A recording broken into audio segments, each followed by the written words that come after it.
Hey there, and welcome to Crime for Sleep. I know you're having trouble falling asleep, so let me keep you company with true crime stories from around the world. Before we dive in, I'm curious, where did you first hear this one? If you enjoy these stories, don't forget to like, comment, and subscribe. Now get comfortable, and let's get into tonight's case. Crime 1, the receipt said I paid in cash, but I don't carry cash.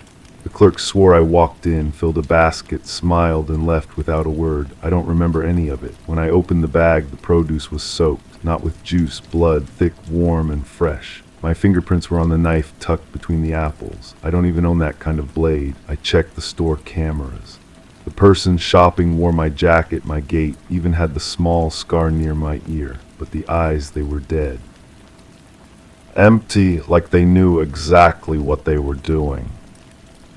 I've been staring at this receipt for what feels like hours. The timestamp shows I was supposedly there while I was having lunch with my colleague.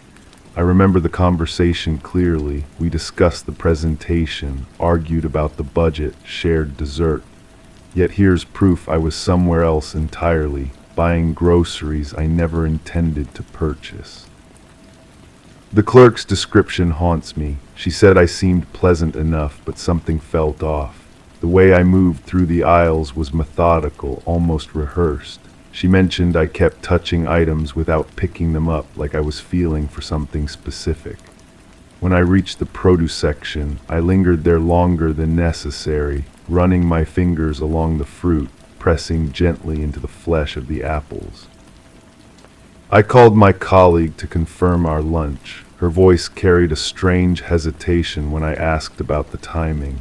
She remembered the meal, yes, but couldn't quite place when we'd finished. The more I pressed, the more uncertain she became. Eventually, she admitted she'd been feeling foggy lately, like her memory was playing tricks on her. The knife bothers me most. It's a paring knife with a worn wooden handle, the kind you'd find in any kitchen drawer, but the blade is sharp, recently sharpened. There's a small chip near the tip that creates a distinctive mark. I've never seen this knife before, yet my prints are all over it. Not just on the handle, on the blade itself, as if I'd been cleaning it carefully. I decided to visit the store again. The same clerk was working, and her face went pale when she saw me. She backed away from the counter, her hand moving toward the panicked button. I tried to explain, but she kept shaking her head, insisting I was exactly the same person who'd been there before. She described how I'd paid, counting out exact change slowly, methodically, like I was savoring each moment. The security footage is worse than I imagined. The figure on screen moves with my mannerisms, but there's something mechanical about it. Every gesture seems calculated, performed. When the person turns toward the camera, I can see my own face clearly, but the expression is wrong. It's too calm, too focused. I watch myself select each item with surgical precision, holding the knife up to the light, testing its weight. I started asking questions around the neighborhood. The elderly woman next door mentioned seeing me leave the house that afternoon, but she couldn't remember seeing me return. She said I was carrying a large bag, walking differently than usual. More purposeful, she called it, like I knew exactly where I was going. My car showed signs of recent use. The odometer had additional miles I couldn't account for. The driver's seat was adjusted slightly, not enough to be obvious, but enough to feel wrong when I sat down. There was a faint smell in the car, something metallic and organic that made my stomach turn.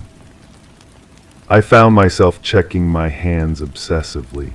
No cuts, no stains, no evidence of handling anything sharp, but my fingernails were cleaner than usual, scrubbed raw. The skin around my cuticles was irritated, as if I'd been washing them repeatedly, aggressively. The blood analysis came back inconclusive. It wasn't human, but it wasn't from any of the produce either. The lab technician mentioned it seemed artificially introduced, like someone had deliberately contaminated the groceries. The pattern of staining suggested careful, deliberate application rather than accidental spillage. I started keeping a detailed journal, documenting every moment, every thought, every action. But even as I write, I find gaps in my memory, periods where I can't quite place what I was doing or thinking. The handwriting in my journal sometimes looks different, more controlled, more deliberate. The strangest part is the dreams. I see myself in the store, moving through the aisles with that same mechanical precision. But in the dreams, I'm watching from outside my body, helpless to stop what's happening. The person wearing my face selects each item carefully, arranges them in the basket with obsessive attention to detail. When they pick up the knife, they hold it like they've used it before, like they know exactly what it's capable of. I contacted a private investigator, someone who specializes in cases like this. She listened to my story with professional skepticism, but her expression changed when I showed her the evidence. She admitted she'd seen similar cases before, situations where people seemed to be living parallel lives without their knowledge. The outcomes, she warned, were rarely satisfactory. The investigation revealed more disturbing details. Other stores in the area had similar incidents.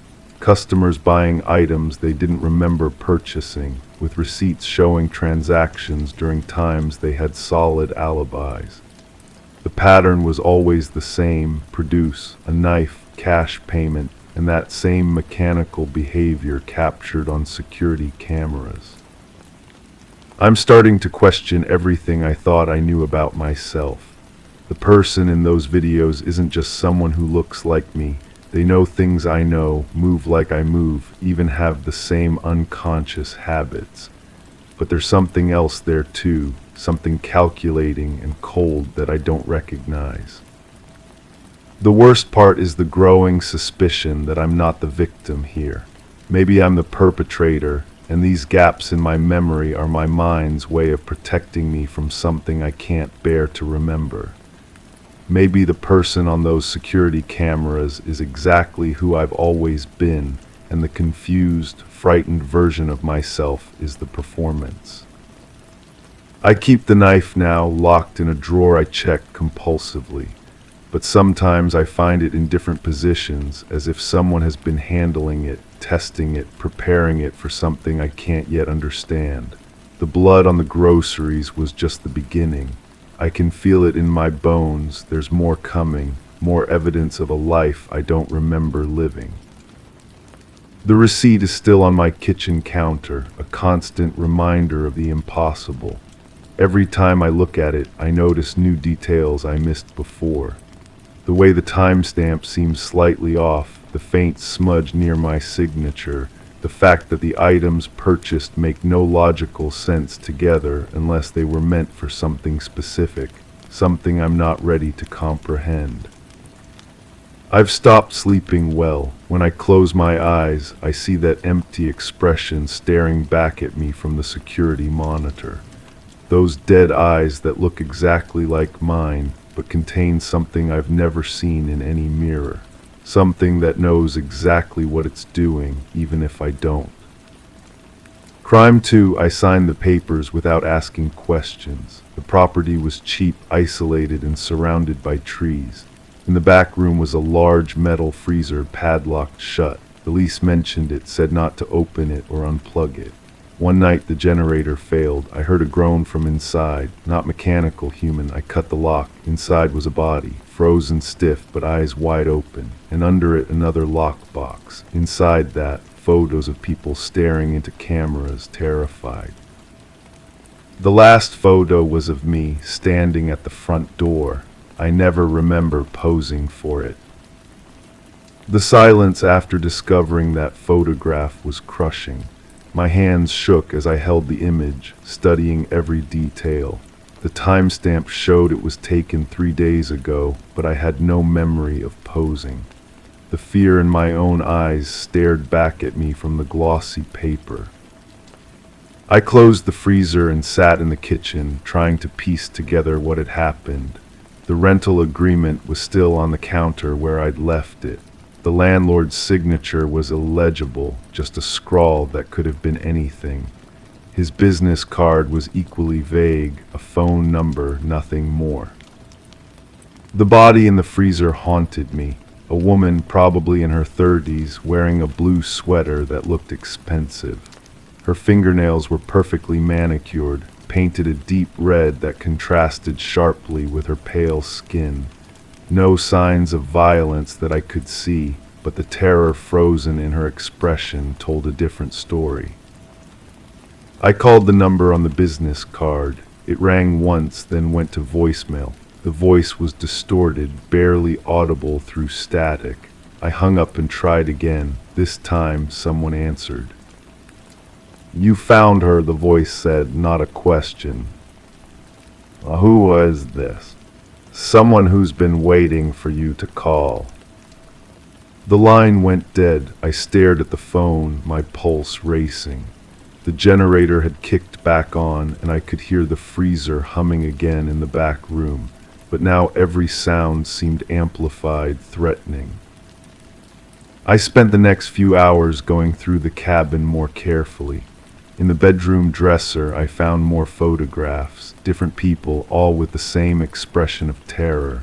Some were older, the edges yellowed with age. Others looked recent, the digital quality crisp and clear. Under the bed, wrapped in plastic, was a journal. The handwriting was neat, methodical. It detailed arrivals and departures, descriptions of tenants, notes about their habits. My name was on the last page, along with observations about my routine. When I left for groceries, how long I stayed away, what I ate for breakfast. The entries went back years, dozens of names, dozens of people who had rented this place. Some stays were marked as incomplete. Others were simply crossed out in red ink. I found a mirror in the bathroom that I hadn't noticed before. It was positioned oddly, angled toward the living room. Behind it, I discovered a small hole in the wall. On the other side was a cramped space filled with recording equipment. Cameras, microphones, hard drives stacked on metal shelves. The equipment was still running. Red lights blinked steadily, indicating active recording. I pulled out one of the hard drives and connected it to my laptop. The files were organized by date and name. I found my folder and clicked on the most recent video. It showed me sleeping in the bedroom, completely unaware I was being watched.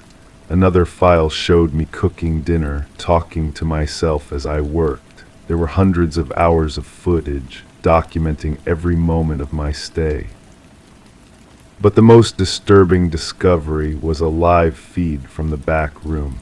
The camera was positioned to capture the freezer, and I could see my own movements from when I'd opened it. Someone had been watching me discover the body. I tried to leave then, but my car wouldn't start. The battery was dead, though it had been fine that morning. My cell phone had no signal, despite showing full bars when I'd called the landlord. The landline in the kitchen was dead too. Walking to the nearest neighbor would take hours through dense forest. The thought of being caught out there in the dark, with someone clearly monitoring my every move, made my skin crawl. I decided to wait until morning, but I couldn't sleep. Instead, I kept digging through the evidence. The journal revealed a pattern. Tenants would arrive, stay for varying lengths of time, then disappear. Some entries mentioned complications or resistance. Others simply noted dates and times. The most chilling entry was about a man who had tried to leave after discovering the recording equipment.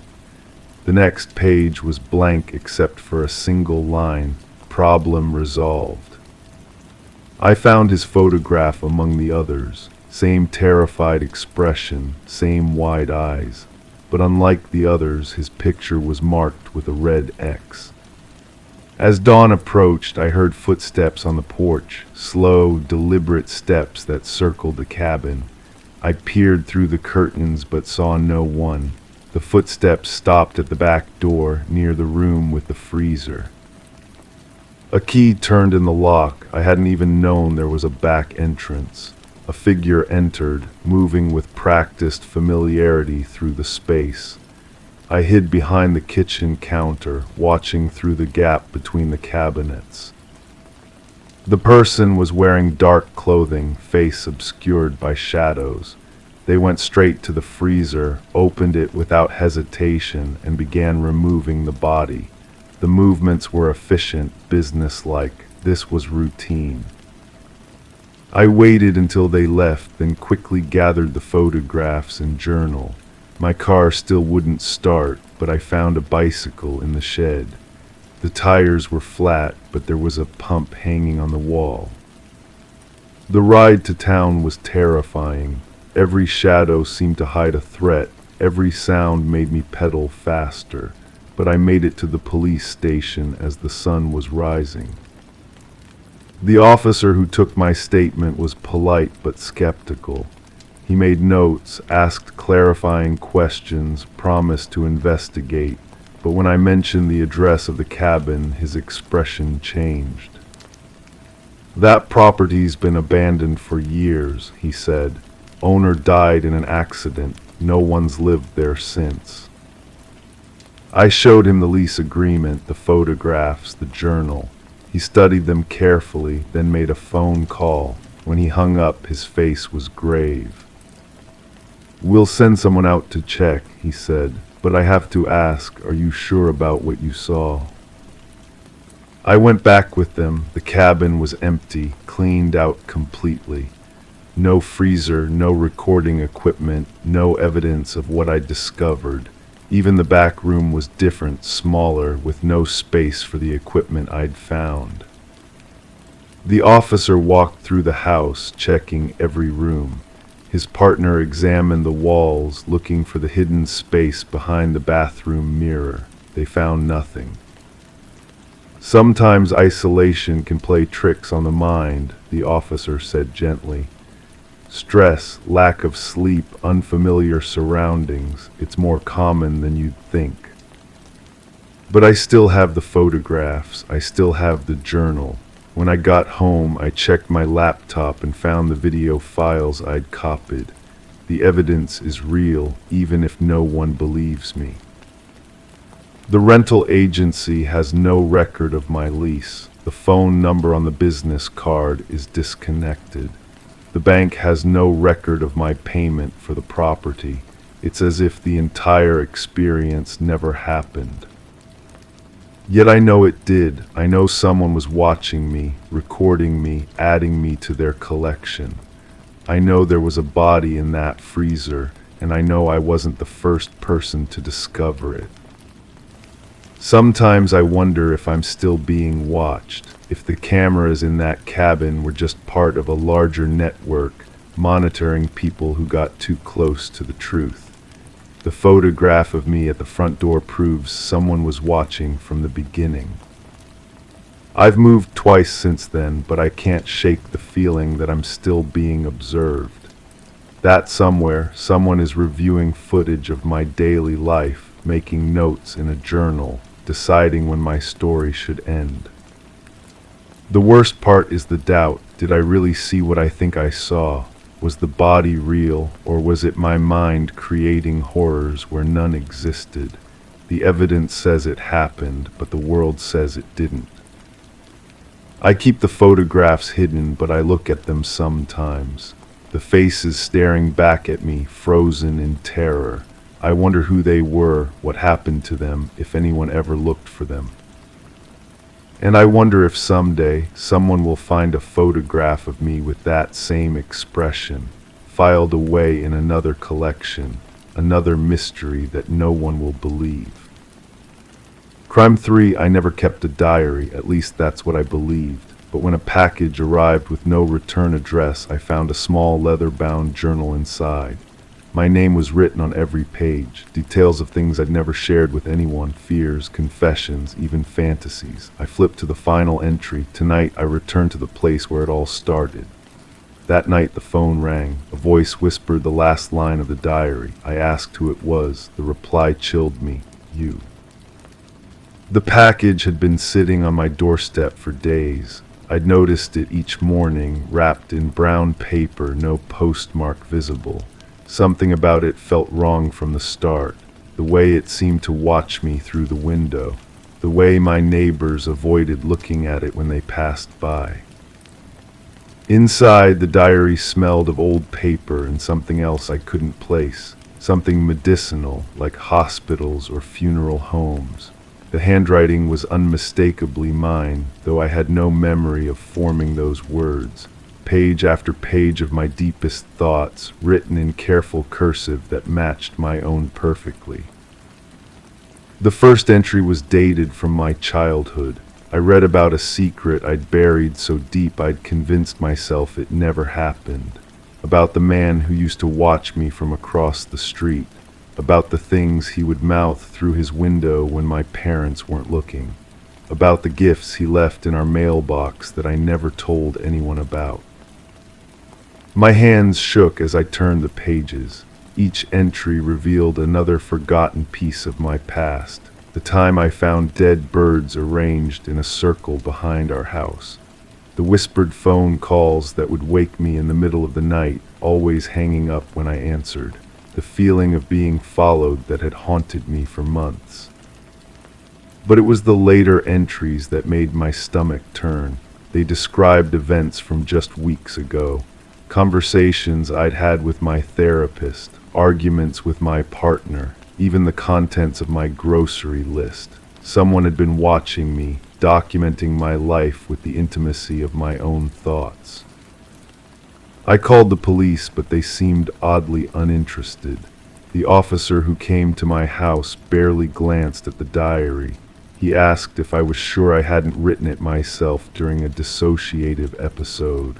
The question lingered in my mind long after he left. That's when I started noticing the gaps in my memory. Whole afternoons where I couldn't remember what I'd done. Mornings when I'd wake up with dirt under my fingernails and no explanation for how it got there. My partner mentioned that I'd been talking in my sleep, having entire conversations with someone who wasn't there. I decided to investigate the handwriting. A forensic expert confirmed what I already knew but couldn't accept. It was mine. Not a forgery, not a clever imitation. The pressure points, the pen lifts, the micro tremors that make handwriting unique like fingerprints, all of it matched perfectly. The diary contained addresses I'd never seen before, but when I drove to them, I felt a strange familiarity. A house with yellow shutters where I apparently used to sit for hours, watching and waiting. An abandoned warehouse where I'd supposedly hidden things I couldn't remember hiding. A cemetery where I'd written about visiting a grave that bore no name. At the warehouse, I found a box buried beneath loose floorboards. Inside were photographs of people I didn't recognize, but who seemed to know me intimately. Pictures of me sleeping, eating, walking to work. Some were taken from impossible angles, as if the photographer had been inside my home. The final photograph was the most disturbing. It showed me sitting at a desk, writing in the leather-bound diary.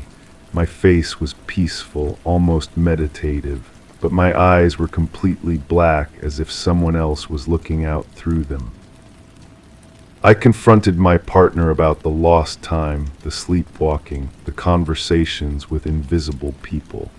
They admitted they'd been scared for months, that sometimes I would leave the house at night and return with no memory of where I'd been, that I'd been receiving mail addressed to names I didn't recognize, names that were now scattered throughout the diary entries. The worst part was the phone calls. My partner had been receiving them too, but they came from my number. Calls made while I was standing right next to them, my phone clearly in my pocket. The voice on the other end would whisper things only I could know, secrets I'd never shared with anyone. I tried to destroy the diary, but it kept reappearing. in my car, in my office, once impossibly in my locked bathroom while I was showering. Each time new entries had been added, new secrets revealed, new evidence of a life I couldn't remember living. The final entry appeared on a morning when I woke up feeling particularly foggy. My clothes from the night before were muddy, and there was a strange taste in my mouth. The writing was more frantic than usual, less controlled. It described a meeting with someone called the Original. It mentioned a debt that needed to be repaid. It ended with coordinates to a location I'd never heard of. I drove there despite every instinct telling me not to. The coordinates led to an empty field where nothing grew. The soil was strange, almost black, and it stuck to my shoes like tar. In the center of the field was a small wooden cross, weathered and old. As I stood there, fragments of memory began to surface. A child's voice crying, the sound of digging, the weight of something heavy being dragged across the ground, and underneath it all, my own voice whispering apologies to someone who couldn't hear them anymore. I realized then that the diary wasn't documenting my life. It was documenting my confession. Every entry was a piece of guilt I'd compartmentalized, locked away in a part of my mind I couldn't access. The phone calls, the packages, the mysterious appearances of the diary, they were all coming from me. A version of myself I'd created to carry the weight of something I couldn't bear to remember. The truth was written in the very last entry, in handwriting that was shakier than the rest. I buried them here, all of them, and I made myself forget. But forgetting doesn't make it go away, it just makes it wait. I stood in that field as the sun set, holding the diary in my hands. The police would find it eventually. They would match the handwriting, follow the coordinates, dig up the evidence I'd hidden from myself. But for now, in this moment, I was still the person who didn't remember. Still the person who could claim innocence. The diary felt heavier than it should have. I opened it one last time and found a new entry, written in my hand but not by my conscious mind. Tomorrow I'll forget again, but tonight I remember everything. I don't know how long I stood there, reading about the person I used to be. The person who had done things I couldn't imagine doing. The person who had been calling me from my own phone, reminding me of the truth I'd buried deeper than bodies. When I finally drove home, the diary was gone from my hands, but I knew it would be back. It always came back, because some confessions refuse to stay buried, no matter how deep you dig the hole. Crime 4, the police didn't believe me. My ID, credit cards, even a receipt from a diner I'd never been to, everything was inside a plastic bag marked evidence. They said I left it near the body. I hadn't left my apartment in days. I asked for footage. They showed a figure matching my description entering a condemned building with a limp and a duffel bag. I don't limp, and I don't own a duffel bag, but the camera caught the figure glancing up, straight into the lens and smiling. The detective across from me tapped his pen against the metal table. Each tap echoed in the sterile room, mixing with the hum of fluorescent lights overhead. His eyes never left mine, searching for something I couldn't give him, a confession, maybe, or at least a flicker of recognition. But I had nothing, just the growing certainty that someone else was living pieces of my life. "When did you last see your wallet?" he asked for the third time. I pressed my palms against my jeans, feeling the familiar outline of my phone, keys, but no wallet. The absence felt deliberate now, like a missing tooth your tongue keeps finding. 2 weeks ago, maybe 3, I ordered groceries online, paid bills electronically. I didn't need cash. "But you went to the diner. We have the receipt." The receipt, I'd stared at it through the plastic evidence bag until my eyes watered. Coffee, black, pie, apple, total $8.47.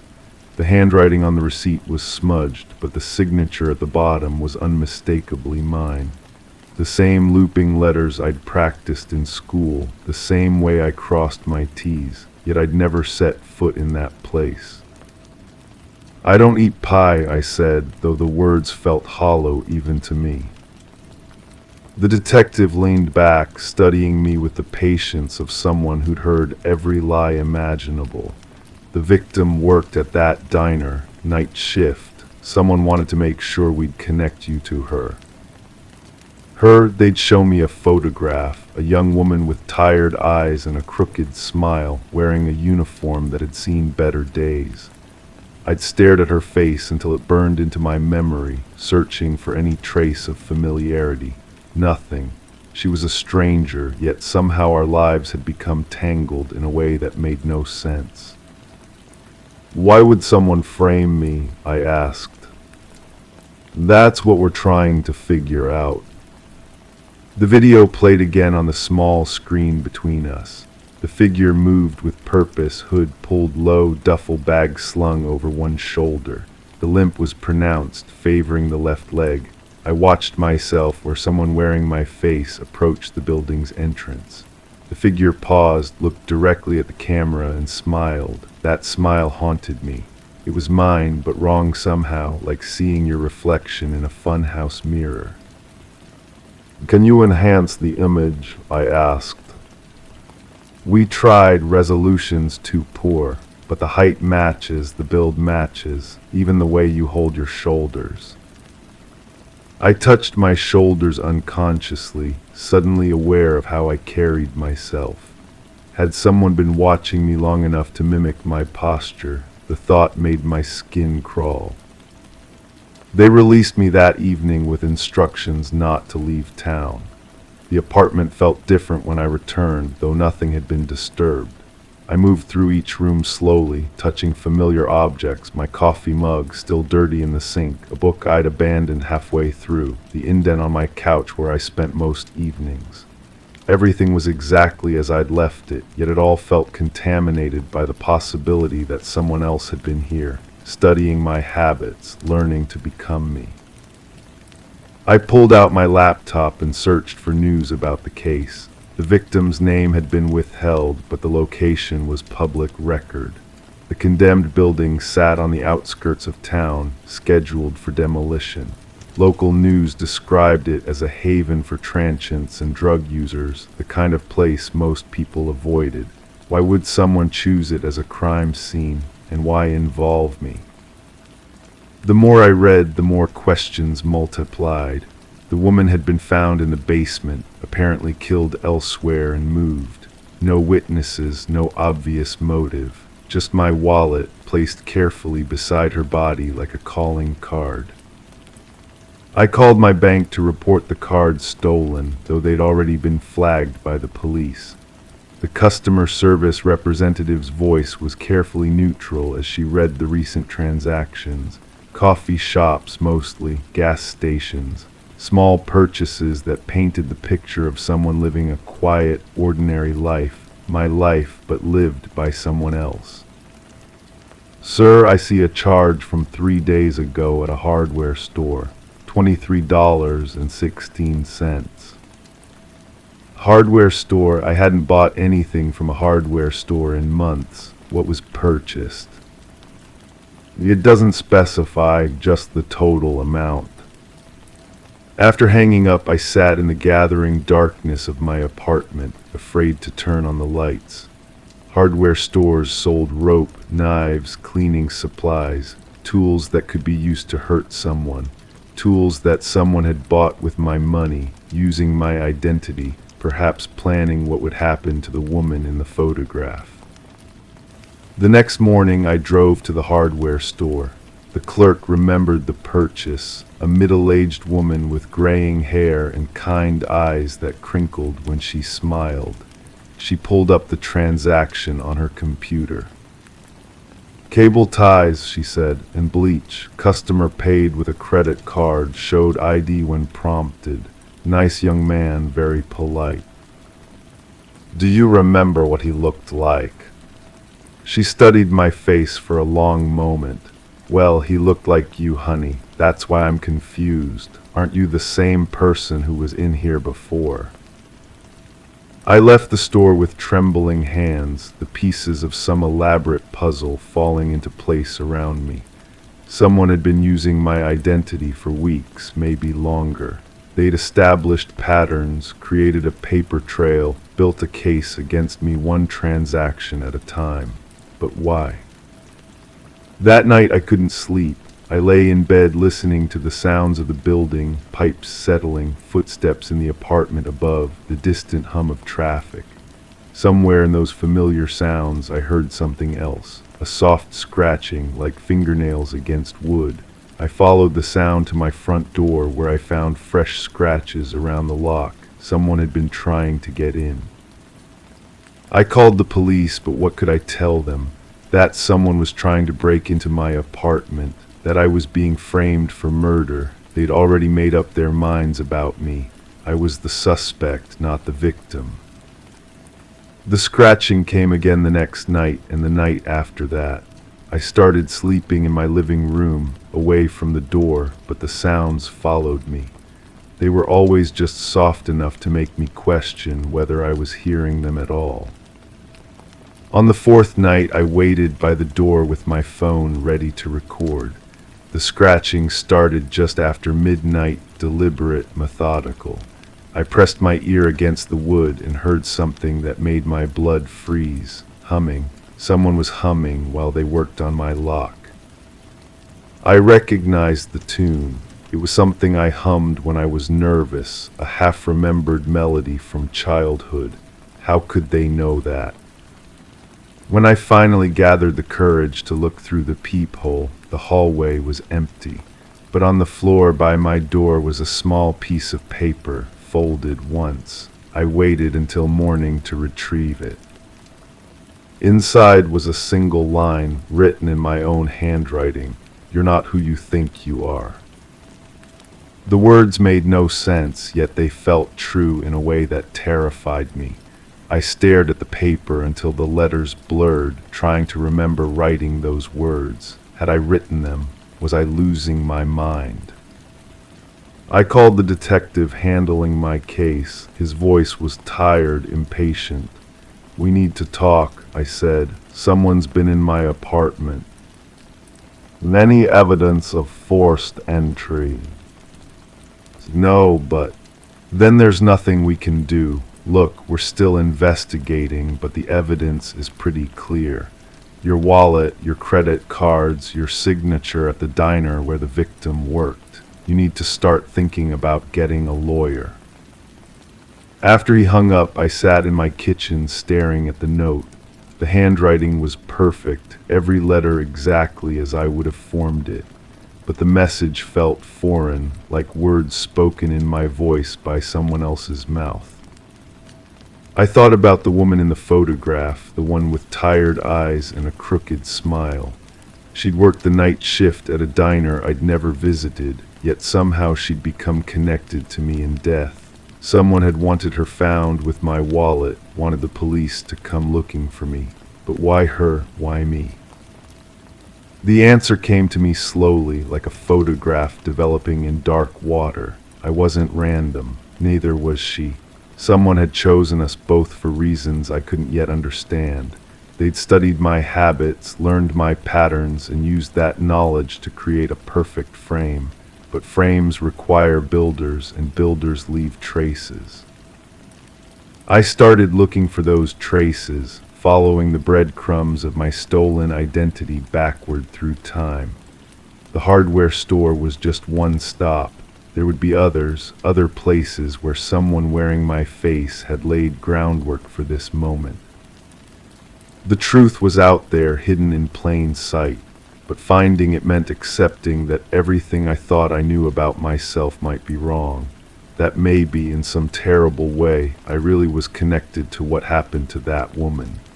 Not as her killer, but as someone who'd been chosen, marked, and used by someone who knew me better than I knew myself.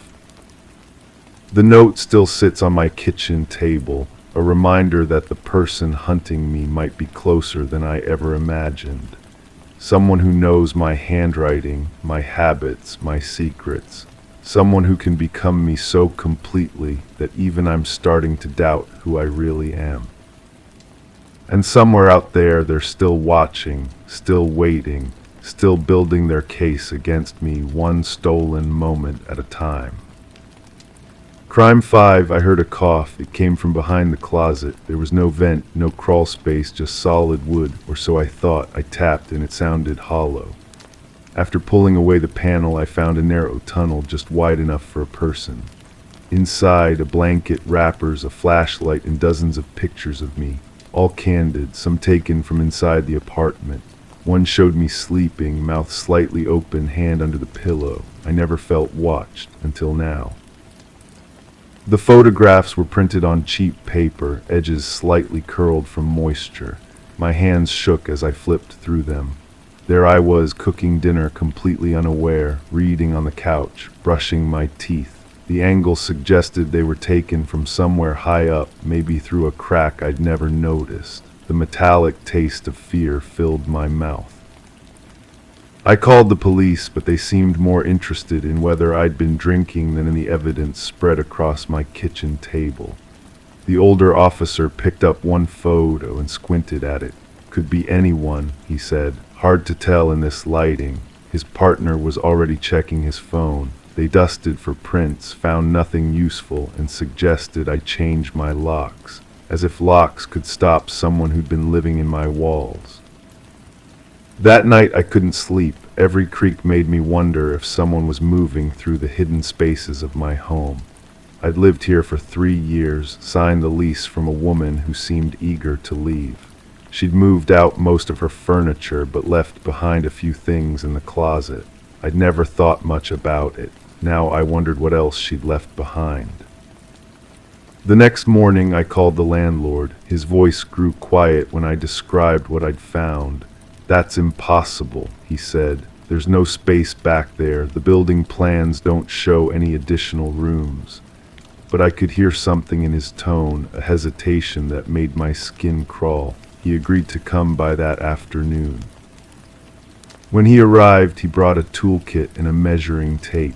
We pulled the closet completely apart, exposing the false wall I'd discovered.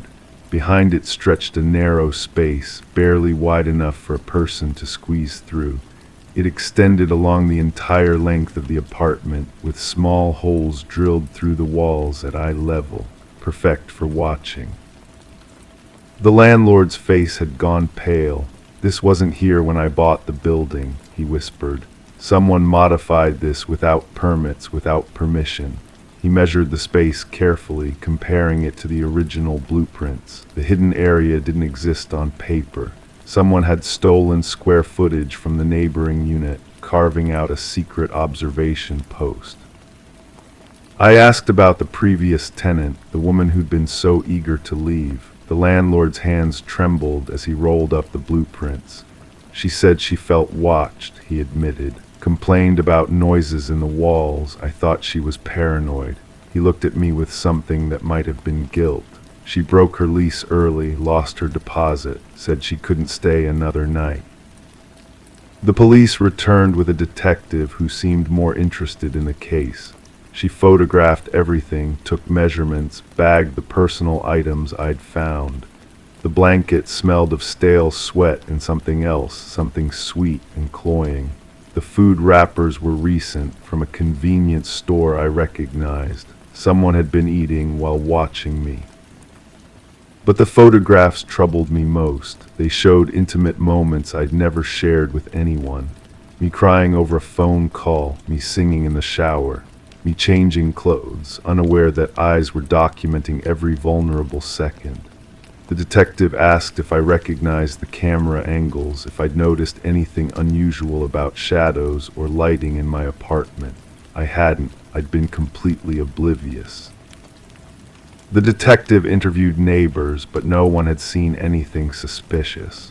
The building was old, with thick walls and poor soundproofing. Someone could have been moving through the hidden space for months without anyone noticing.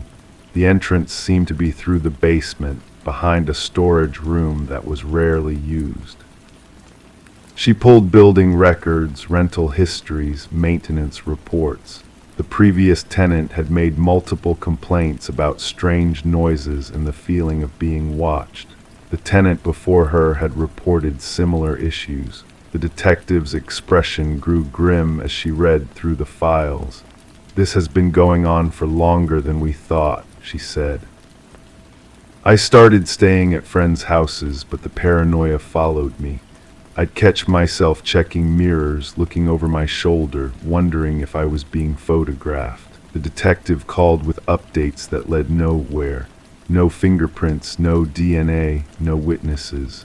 Whoever had been living in my walls had been careful, methodical, almost professional. The landlord installed new security measures, sealed the hidden space, and offered to let me break my lease without penalty. But I couldn't shake the feeling that moving wouldn't solve anything. If someone had been this dedicated to watching me, what would stop them from following me to a new place? I hired a private investigator, someone the detective recommended. He was quiet, methodical, and asked questions the police hadn't thought to ask.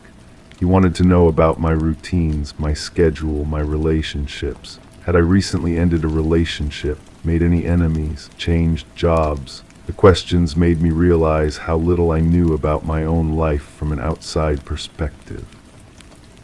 The investigator discovered something the police had missed. The hidden space connected to an abandoned unit in the basement, one that had been empty for years. The landlord had forgotten about it, assuming it was just unused storage. But someone had been living there, coming and going through a window that faced an alley. The investigator found evidence of long-term habitation, a sleeping bag, canned food, a portable radio.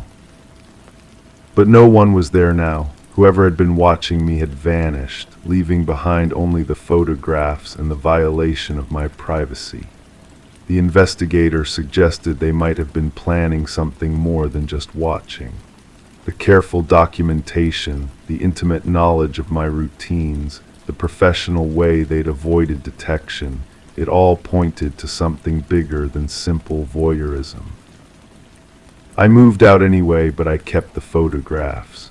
Sometimes I study them, trying to understand what the person behind the camera was thinking. What did they want from me? Why had they chosen me? The detective's case went cold, filed away with dozens of other unsolved mysteries. The landlord renovated the building, sealed every possible hiding place, and raised the rent. But I still feel watched. In my new apartment, I check the walls constantly, looking for hollow sounds or unusual shadows. I've installed cameras, changed my routines, and learned to sleep with the lights on. Because somewhere out there, someone knows me more intimately than I know myself. And they're still out there, possibly watching someone else now, taking photographs, documenting, waiting. The case remains open, but I know it will never be solved. Some violations are too personal, too invasive to ever be fully addressed by the law. I live with the knowledge that someone turned my home into their entertainment, my privacy into their obsession.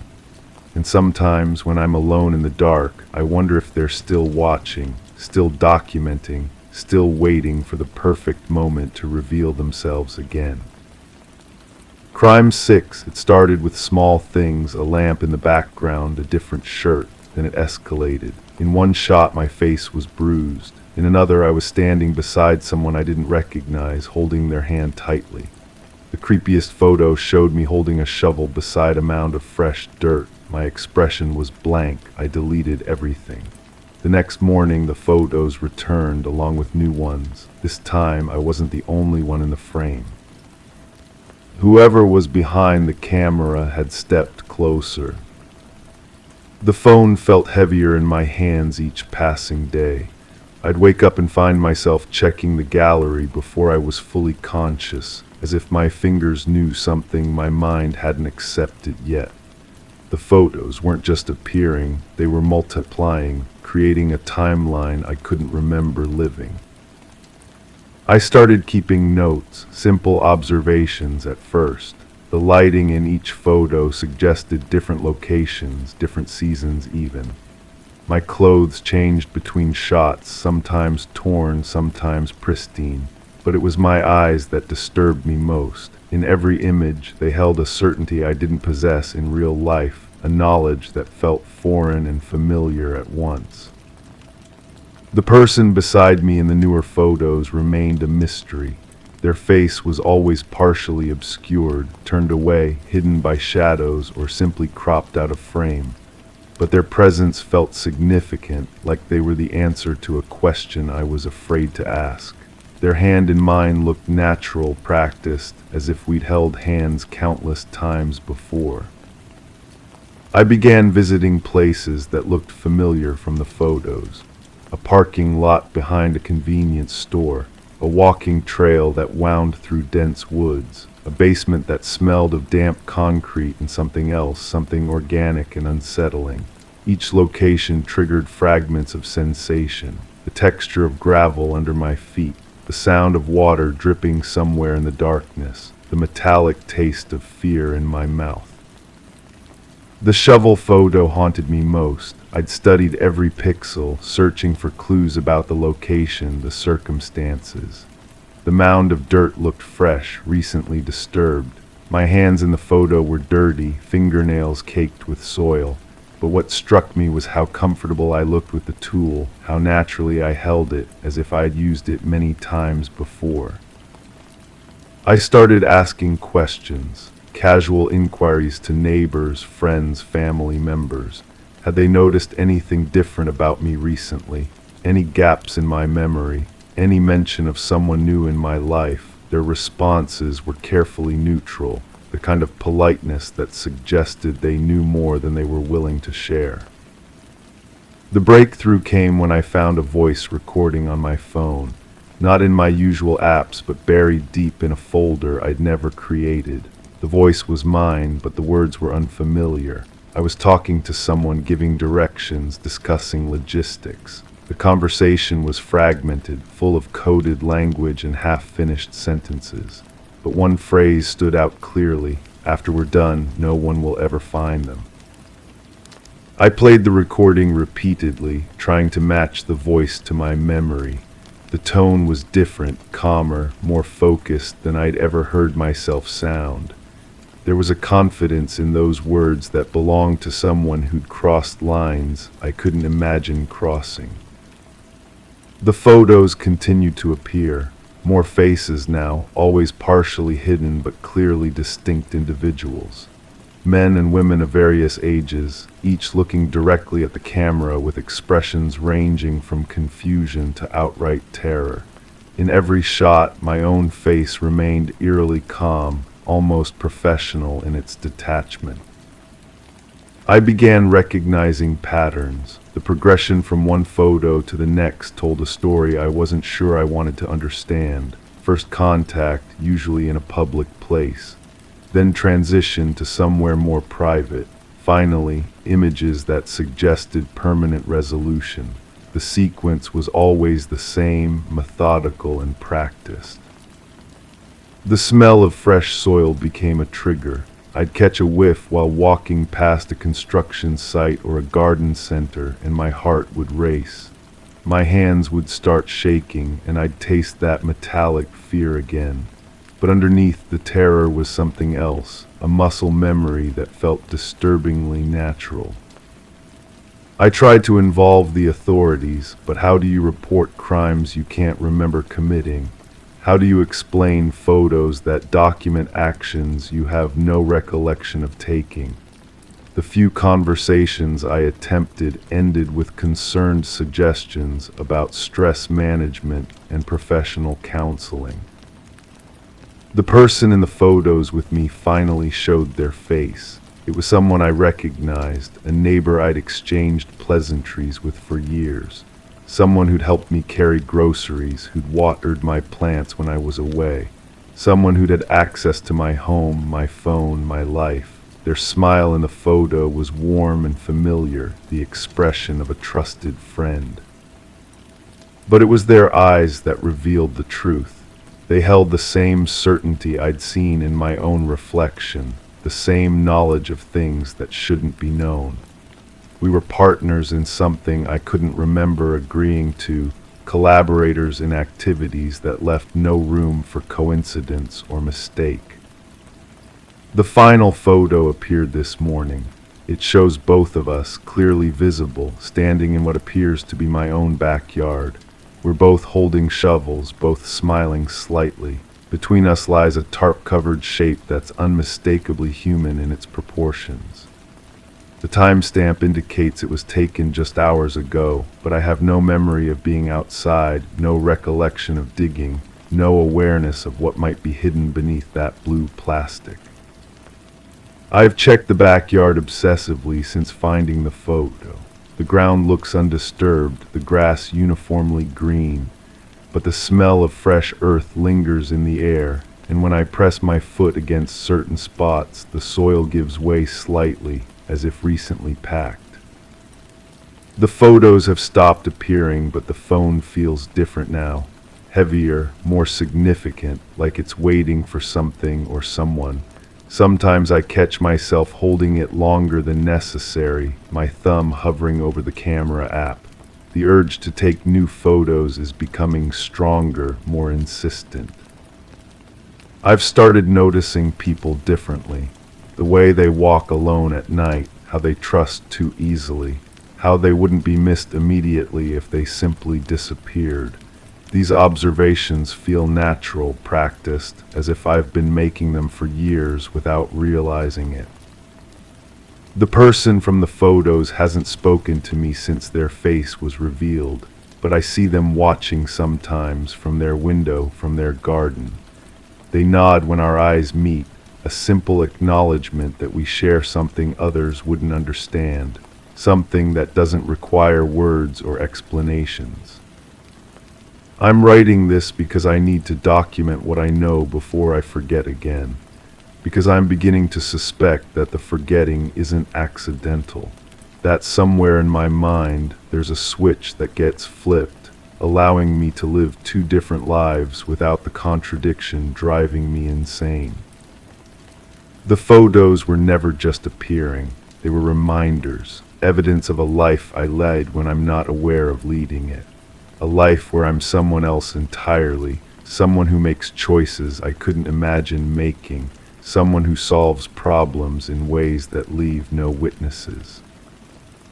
Tonight I'm going to stay awake. I'm going to watch myself, document everything, maintain consciousness through whatever transition occurs.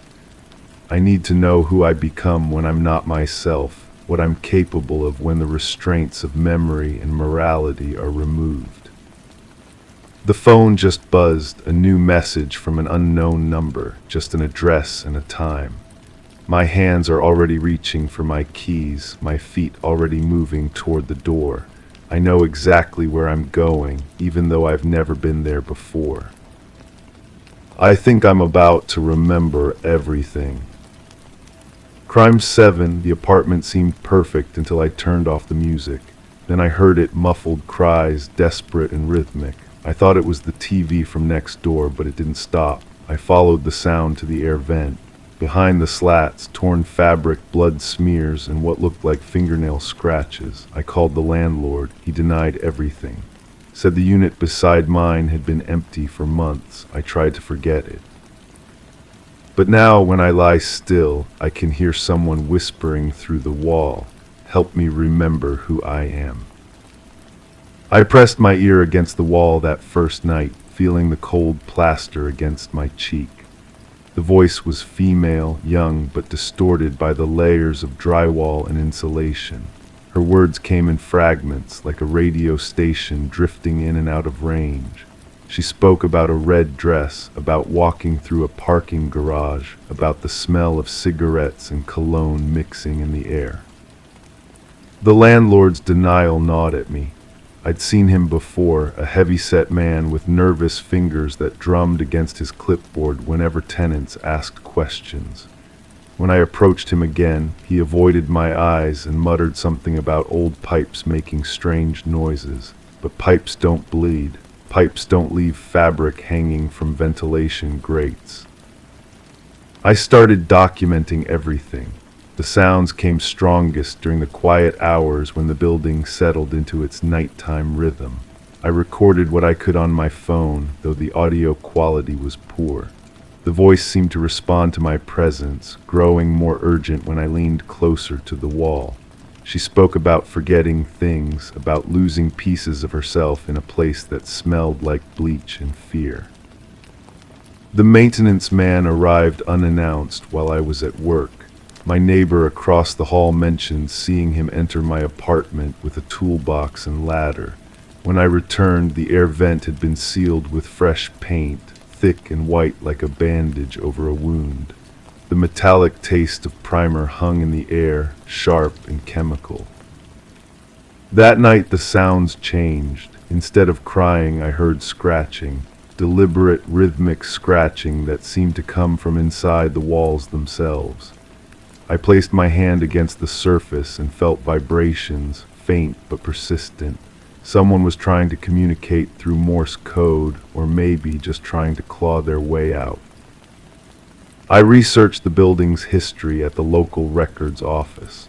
The clerk, a woman with tired eyes and stained fingers, pulled file after file from dusty cabinets.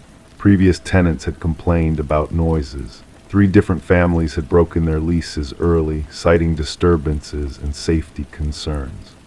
One report mentioned a young woman who had gone missing after moving into the unit next to mine.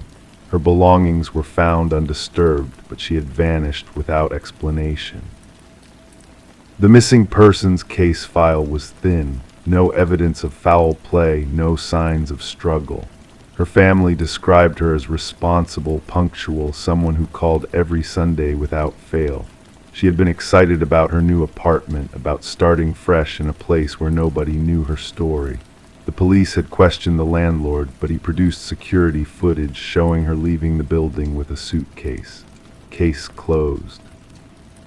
I obtained a copy of that security footage through a contact who worked building maintenance.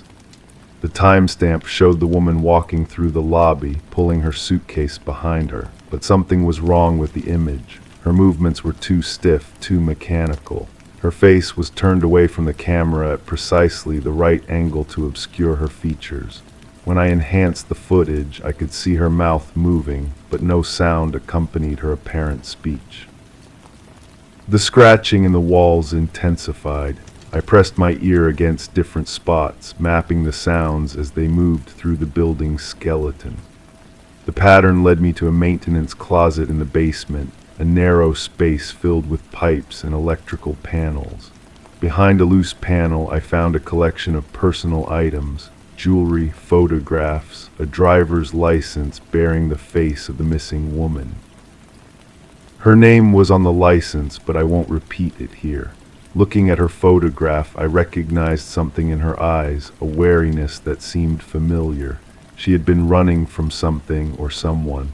The scratches on the vent grate upstairs suddenly made sense. She had been trying to escape, not from the outside, but from within the building itself. I confronted the landlord with the evidence. He sat behind his desk, those nervous fingers now completely still. He listened to my accusations without interruption, his expression growing colder with each word. When I finished, he reached into his drawer and pulled out a thick envelope. Inside were photographs, dozens of them, showing me at different times over the past weeks, entering my apartment, talking to neighbors, visiting the records office. He had been watching me the entire time. More disturbing was the realization that I wasn't the first tenant to discover the truth. The envelope contained similar photographs of other people, other investigations that had apparently come to sudden ends. Some faces I recognized from missing person reports I had researched. Others were unfamiliar, but their expressions all carried the same desperate determination I saw in my own reflection. The landlord's voice was calm when he finally spoke. He explained that some buildings have histories that need to be protected. Some secrets are worth maintaining. He offered me a choice: accept a generous settlement and relocate immediately, or face the same fate as those who had been too curious for their own good. I took the money, I packed my belongings, and left that same night, driving until the city lights faded behind me. But even now, months later, I can still hear that voice in my dreams. She's still asking for help, still trying to remember who she is. And sometimes, in the quiet moments before sleep, I wonder if I'm starting to forget who I am too. The envelope of photographs sits in my new apartment, hidden but not forgotten. I've studied each face, memorized each story. The landlord was right about one thing: some secrets are worth maintaining, but not for the reasons he believes. Some secrets need to be preserved so they can eventually be revealed when the time is right, when someone braver than me decides to dig deeper than I ever dared. The voice behind the wall was real, the woman was real, and somewhere in that building, in spaces between the walls where maps don't reach, she might still be waiting for someone to help her remember her name. Crime 8, I installed cameras everywhere. Living alone, you get paranoid, but the app kept glitching. Every time I tried to review the footage, the login failed. One day I accessed it through a backdoor password I never created. The saved videos weren't mine. They showed someone walking around the house at night, wearing my clothes, sleeping in my bed, making coffee, but their face slightly off, like someone trying too hard to be me. Then came the final clip. The imposter standing over my bed, holding the camera, whispering, "Almost done." That whisper echoed in my mind for days. I couldn't shake the feeling that something fundamental had shifted in my world. The security system I'd trusted to protect me had become a window into something I wasn't supposed to see. But the more I thought about it, the more questions surfaced. When exactly had these videos been recorded? The timestamp feature had been disabled, showing only blank spaces where dates should have been. I started keeping a journal, documenting every detail I could remember about my daily routines. The coffee maker's position, which clothes I wore to bed, the way I arranged my pillows, small things that most people never notice about themselves. But in those videos, everything was almost right. Almost. The coffee cup sat on the wrong side of the counter. The shirt was buttoned differently. The pillows were fluffed too perfectly. The tech support representative sounded genuinely confused when I called. She asked me to describe the problem, and I found myself stumbling over words that seemed inadequate. How do you explain that your security system is showing you footage of your own life but wrong? She suggested I might be experiencing a data corruption issue, possibly caused by a recent software update, but her explanation felt hollow. Data corruption doesn't create new footage, it destroys existing files. I decided to visit the installation company. The office was smaller than I'd expected, tucked between a dry cleaner and a defunct restaurant. The receptionist, a woman with tired eyes and nervous hands, seemed to recognize my name immediately. She pulled up my account on her computer, frowning at the screen. According to their records, I'd purchased a basic 2-camera system, but I clearly remembered installing 6 cameras throughout the house. The contradiction bothered me more than it should have. I drove home and counted the cameras again. 6, definitely 6. I photographed each one, noting their positions and angles. But when I checked the app, only 2 cameras appeared in the device list. The other 4 were somehow invisible to the system, yet clearly functional. They were recording everything, storing the footage somewhere I couldn't access through normal channels. That night I didn't sleep. Instead, I sat in the living room, watching the camera feeds on my phone. The 2 visible cameras showed normal angles of the front door and back patio, nothing unusual. But I knew there were other cameras watching me, recording my every movement, and I couldn't see what they saw. The feeling of being observed had become overwhelming. The next morning, I found a USB drive in my mailbox. No note, no explanation, just a simple black drive with a small piece of tape bearing my initials. The drive contained dozens of video files, each labeled with cryptic numbers and letters. I opened the first one and immediately recognized my kitchen. but the timestamp showed a date from 3 months ago, during a period when I was supposedly out of the country visiting family. In the video, someone moved through my kitchen with practiced familiarity. They knew where I kept my coffee, which drawer contained the good knives, how to adjust the blinds to let in just enough light. They wore my favorite sweater, the one with the small hole near the left elbow, but their movements were too deliberate, too careful, like an actor who had studied my mannerisms but couldn't quite capture the natural flow of my daily routine. I called the family members I'd supposedly visited. Each conversation left me more confused. They remembered my visit clearly, sharing specific details about conversations we'd had, meals we'd shared, places we'd gone together. But according to these videos, I'd been home the entire time. Either my family was lying, or someone had been living in my house while I was away, wearing my clothes, sleeping in my bed, existing as a shadow version of myself. The police officer who took my statement looked skeptical from the beginning. She asked if I'd been under any unusual stress lately, if I'd been taking any new medications, if I'd considered that the videos might be from a different time period than I thought. Her questions felt like gentle accusations, implications that I was confused or unreliable. She took notes, but her pen barely moved across the paper. I showed her the USB drive, played several of the videos on my laptop. She watched with professional detachment, occasionally asking about specific details.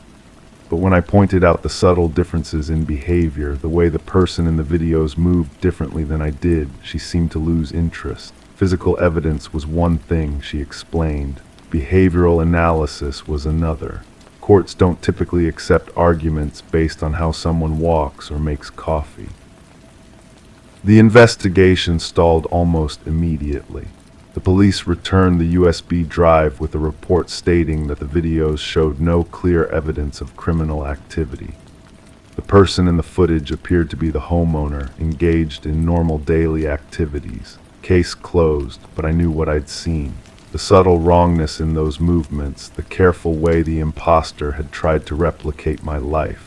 Someone had been studying me, learning my patterns, practicing how to be me. I started leaving small traps around the house. A pen placed at a specific angle on the desk. A book open to a particular page. A coffee mug positioned precisely in the center of the kitchen counter. Each morning I'd check these markers, documenting any changes. For weeks nothing moved. Then gradually things began shifting. The pen rotated slightly. The book closed. The mug migrated toward the sink. The changes were so subtle that I might have dismissed them as my own forgetfulness. But I'd been documenting everything, photographing each trap before leaving the house and after returning. The evidence was undeniable. Someone was still coming into my home, still trying to live my life, but now they were more careful about hiding their presence. I hired a private investigator, a former police detective who specialized in unusual cases. She listened to my story without judgment, taking detailed notes and asking pointed questions. She examined the videos, the photographs, the journal entries I'd been keeping. Her conclusion was both reassuring and terrifying. The evidence suggested that someone had indeed been accessing my home, but the level of familiarity they displayed indicated this had been going on for much longer than I'd realized. She installed additional surveillance equipment, hidden cameras that weren't connected to my existing security system. Within a week, we had new footage, but this time the intruder was different, still wearing my clothes, still moving through my space with uncomfortable familiarity, but their behavior had evolved. They no longer seemed to be practicing or studying. They were simply living as if my home had become their home, as if my life had become their life. The most disturbing video showed the intruder standing in my bedroom, holding one of my photographs. They studied it intently, then walked to the mirror and held the photo up beside their reflection. The resemblance was undeniable. We could have been siblings or the same person photographed years apart. but I knew with absolute certainty that this person was not me, had never been me, despite the overwhelming evidence suggesting otherwise. The investigation reached a dead end when the intruder simply disappeared. No more videos, no more disturbed traps, no more evidence of unauthorized entry. The private investigator suggested they might have become aware of the additional surveillance and decided to move on, but I suspected something else. I suspected they had finished whatever they had been doing, completed whatever process had brought them into my life. I still live in the same house, still check the security cameras obsessively, still document every detail of my daily routine. But sometimes when I look in the mirror, I see subtle differences in my own reflection. The way I hold my head, the angle of my smile, the rhythm of my breathing, small changes that might be normal aging or stress or simply my imagination. But I can't shake the feeling that the person who studied me so carefully left something behind, some trace of their presence that has become part of who I am. The security system still glitches occasionally, logging me out at unexpected moments, but now I wonder if the system was never really glitching at all. Maybe it was just confused, unable to distinguish between the real me and the imposter who had learned to be me so completely that even electronic systems couldn't tell the difference. Maybe the question isn't who was in my house, but who is living in it now. Crime 9, I gave my sample to one of those genealogy kits just for fun. A month later, 2 detectives showed up at my door. They said my DNA matched evidence at a crime scene, blood, hair, even a partial print. But I'd never been to that city, never met the victim, never seen the street they mentioned. I asked for details. They wouldn't share them, said it was under investigation. The next day I received an email, a photo of a man lying face down in a bathtub. My name was etched into the mirror above him. The smell hit me first when I opened that email attachment, not through the screen obviously, but the memory of bleach mixed with copper. I couldn't shake the feeling I'd smelled it before, somewhere deep in my past. The photograph showed a bathroom I'd never seen, yet something about the cracked tiles around the tub seemed familiar. The victim's hand hung over the edge, fingers curled like he was still reaching for something. I printed the photo and spread it across my kitchen table. The detectives had left their cards, but when I called, they wouldn't tell me anything more, just that I needed to come in for questioning. The man in the bathtub had been found by his neighbor after missing work for 3 days. No signs of forced entry, no obvious struggle, just blood, hair, and somehow my genetic signature scattered throughout the scene. I started going through my old belongings that evening. Photo albums, receipts, anything that might place me somewhere I'd forgotten. My hands shook as I flipped through pages of memories. There had to be an explanation. Maybe I traveled through that area once, stayed in a hotel, left traces behind somehow. But every document I found supported what I already knew. I'd never been within hundreds of miles of where this happened. The genealogy company's customer service was useless. They claimed they'd never shared my data with law enforcement, that it was against their policy. But policies change, don't they? Money talks. I dug deeper into their terms of service, scrolling through pages of legal text that seemed to shift meaning with each reading. Buried in subsection 12, I found it. They could share genetic information with third parties for legitimate research purposes or when legally compelled. I called my brother. He'd used the same kit, sent his sample in around the same time. His voice sounded different when I told him about the detectives, about the photograph. There was a pause, longer than usual, before he said he hadn't heard from anyone, but something in his tone made me wonder if he was telling the truth. He'd always been the better liar between us. The victim's name was released to the media eventually. I searched for everything I could find about him online. He worked at a medical lab, had access to biological samples, genetic material. The kind of place where someone might have obtained my DNA without my knowledge. But that theory crumbled when I realized I'd never been a patient at his facility, never had blood drawn or tests run anywhere connected to his work. I started visiting the places where I'd left genetic material voluntarily. The dentist's office where I'd had dental work done, the clinic where I'd donated blood. Each location had procedures, protocols, supposedly secure disposal methods, but people make mistakes, systems fail. Someone could have retrieved my samples before they were properly destroyed. The medical examiner's preliminary report leaked to a local news blog. Cause of death was drowning, but the victim had been unconscious first. A head injury, likely from slipping and hitting the tub's edge. What disturbed me most was the timeline. The man had been alone in his apartment for hours before he died. Security cameras showed no one entering or leaving the building during that period, yet my DNA was everywhere. I hired a private investigator. She was expensive, but she asked the right questions. How had my genetic material ended up at a scene where I'd never been? Who had access to it? Why was my name carved into that mirror? The writing looked fresh, done with something sharp, a key maybe, or a blade. The letters were shaky, carved by someone's trembling hand.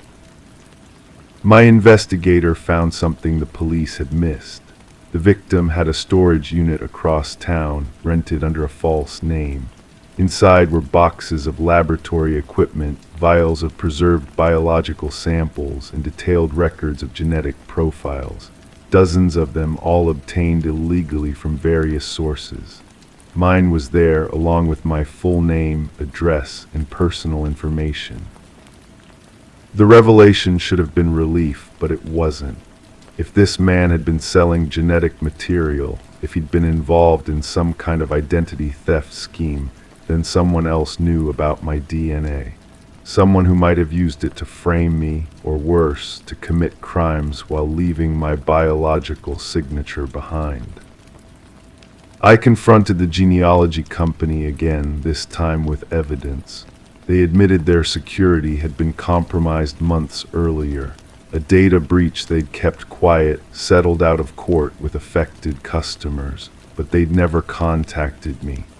My genetic profile had been floating around the dark web for months, available to anyone willing to pay for it. The detectives called me back in for another interview. This time they had more questions about my relationship with the victim. Had I known about his illegal activities? Had I been a client? The questions felt like accusations. They showed me more photos from the scene, close-ups of the mirror with my name carved into it. The letters were deeper than I'd thought, angry gouges that must have taken considerable effort to create. I noticed something else in those photos. Water stains on the bathroom floor that formed an odd pattern, not random drips from the tub, but deliberate shapes. Someone had been in that bathroom after the victim died, walking around, maybe cleaning up evidence. The stains showed footprints, a size and pattern that didn't match my shoes. The victim's computer revealed more disturbing details. He'd been researching me for months, collecting information about my daily routines, my work schedule, my family. Photos of me taken from a distance, probably without my knowledge. Messages to unknown contacts discussing something called the project. I was apparently part of it, though I'd never consented to anything. My investigator tracked down one of the victim's contacts, a nervous woman who worked at a private genetics lab. She admitted they'd been creating fake crime scenes using purchased DNA samples. Insurance fraud, she claimed. Setting up scenarios where specific people would be implicated in staged accidents or crimes, but something had gone wrong with my case. The victim had gotten greedy, started blackmailing clients instead of just processing their requests. The woman's story fell apart under scrutiny. She changed details, contradicted herself, seemed to be hiding something larger. When I pressed her for more information, she became agitated, claimed she'd already said too much. The next morning, she was gone. Her apartment was empty, her job abandoned. Even her social media accounts had been deleted. I returned to the crime scene photographs one more time. The bathroom, the victim, the mirror with my name carved into it.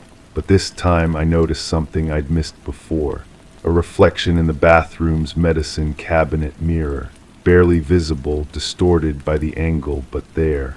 The partial image of someone else in the room when the photo was taken. Someone the police had never mentioned. The more I learned, the less I understood. My DNA at a crime scene I'd never visited. My name carved by a dying man I'd never met. Evidence of a conspiracy that seemed to involve me without my knowledge. The detectives had stopped returning my calls. My investigator had warned me to drop the case, said it was getting too dangerous.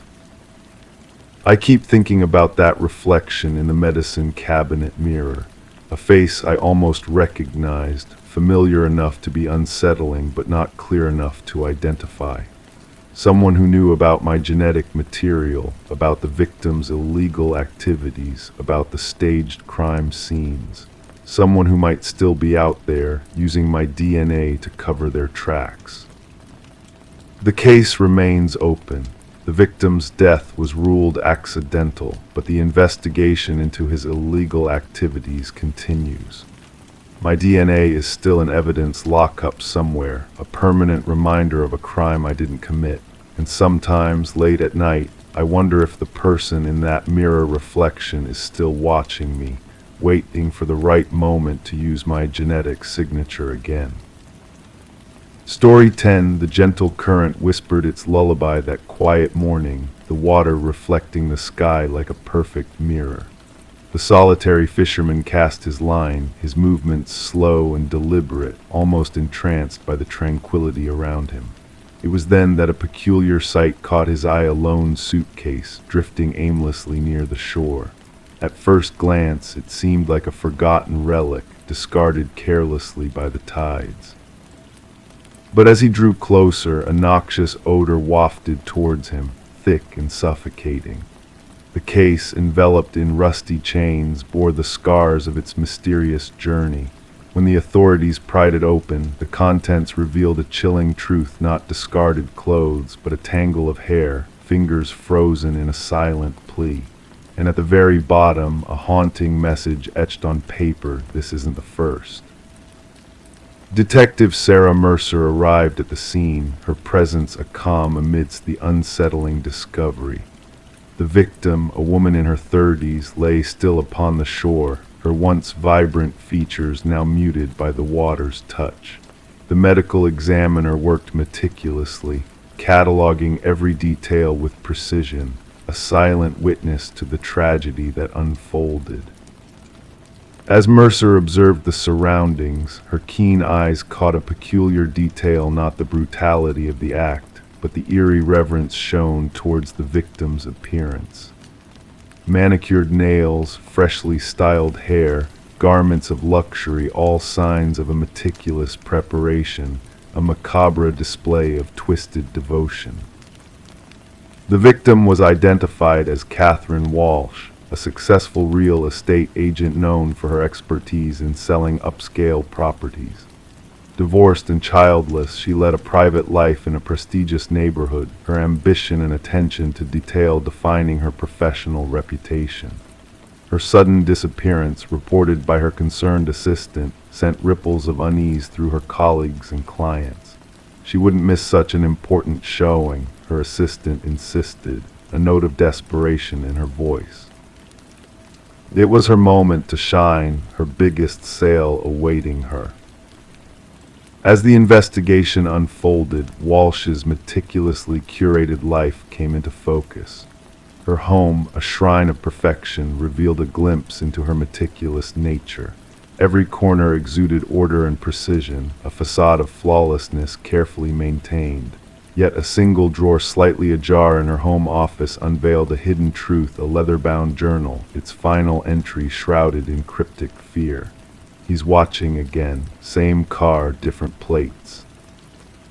Digital traces led Mercer down a dark path, unveiling a pattern of eerie messages and clandestine surveillance. Unknown senders whispering the same unsettling phrase, "I see your perfection." A chilling echo of violation, a sinister presence lurking in the shadows of Walsh's pristine life. The pieces of the puzzle began to align, painting a portrait of a meticulous predator, a master of his twisted craft. The breakthrough emerged from an unexpected source, a pawnshop owner's recognition of Walsh's missing emerald necklace, a link to a man named Michael Linden, a nondescript maintenance worker with a chilling secret. Surveillance footage exposed his clandestine visits to Walsh's building, a shadow moving in the periphery of her meticulously crafted existence. Linden's apartment, a facade of normalcy, concealed a chamber of horror's walls adorned with stolen moments, captured without consent, a shrine to his unsettling obsession. In the stark confines of the interrogation room, Linden's facade of innocence crumbled under the weight of evidence.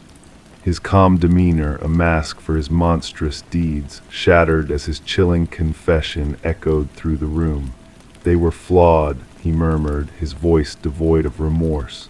"Their perfection was a lie, a deception I could not abide." The search for the missing pieces of Linden's twisted puzzle led investigators to secluded corners, where suitcases revealed the silent screams of two more victims, echoes of Walsh's tragic fate. Each woman a mirror image of perfection, a canvas for Linden's deranged artistry. The trial bore witness to the horrors uncovered, the families of the victims grieving silently as justice was served, a sentence of a lifetime in captivity for the meticulous predator in plain sight.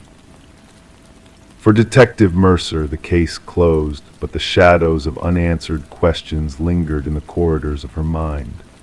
What drove Linden to his heinous acts? What darkness lurked beneath his veneer of normalcy? The river flowed on, carrying with it the remnants of a chilling tale, its waters cleansing the sins of the past. Yet on Mercer's desk lay the chilling reminders of mankind's capacity for darkness, a silent testament to the hidden horrors that lurked behind closed doors.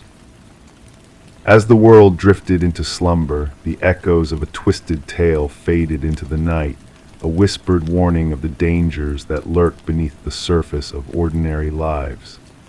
And in the stillness of the night, as dreams wove their gentle embrace, the shadows of the unknown danced in the periphery of consciousness, a reminder that even in the calmest waters, darkness can stir. Story 11, the wooden plank shifted beneath her weight, a subtle movement that caught her attention in the stillness of the old house. Intrigued, she knelt down, her fingers tracing the edges of the loose board, sensing a hidden secret waiting to be uncovered. Gently, she lifted the boards, revealing a dark, narrow space beneath the floor, a hidden chamber that had been concealed for who knows how long. As she peered into the shadows, her eyes adjusting to the dim light, she made out shapes in the darkness. A mattress, a chair, and tucked away in a corner, a weathered notebook filled with pages bearing a single name, her own name, scribbled over and over again. Detective Morgan Reed stood quietly behind Sarah Coleman, observing the mix of curiosity and unease in her expression as she gazed into the mysterious depths beneath her newfound home. The fear in Sarah's eyes spoke of more than just the shock of discovery. It hinted at a deeper violation, a sense of intrusion that tainted what should have been a fresh beginning. "Don't disturb anything," Detective Reed advised, her voice steady yet commanding as she clicked on her flashlight, casting light into the hidden recesses. The beam revealed a chilling collage of surveillance photos plastered on the walls, snapshots of Sarah going about her daily life, unaware of being watched, of being stalked by unseen eyes. Sarah had purchased the quaint cottage from the estate of a reclusive man named Walter Green, who had passed away with no known kin. The property, vacant for months before Sarah's arrival, had seemed like a quaint fixer-upper, with no hint of the darkness lurking beneath its floorboards. "I never met him, the previous owner," Sarah murmured. "The neighbors said he was a recluse. I thought that basement was sealed off long ago." The inspection report didn't mention anything like this. As crime scene investigators descended upon the house, their tools clattering against the wooden floors, they meticulously documented the eerie contents of the hidden chamber, collecting evidence, dusting for prints, and eventually retrieving the mattress, chair, and unsettling notebook. Forensic analysis revealed a plethora of fingerprints, all belonging to Walter Green, scattered throughout the concealed space.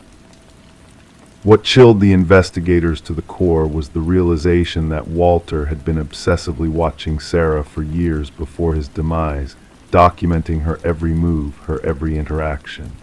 He had woven himself into the fabric of her life, a sinister shadow lurking just beyond her awareness. This level of fixation often escalates, the department psychologist noted somberly.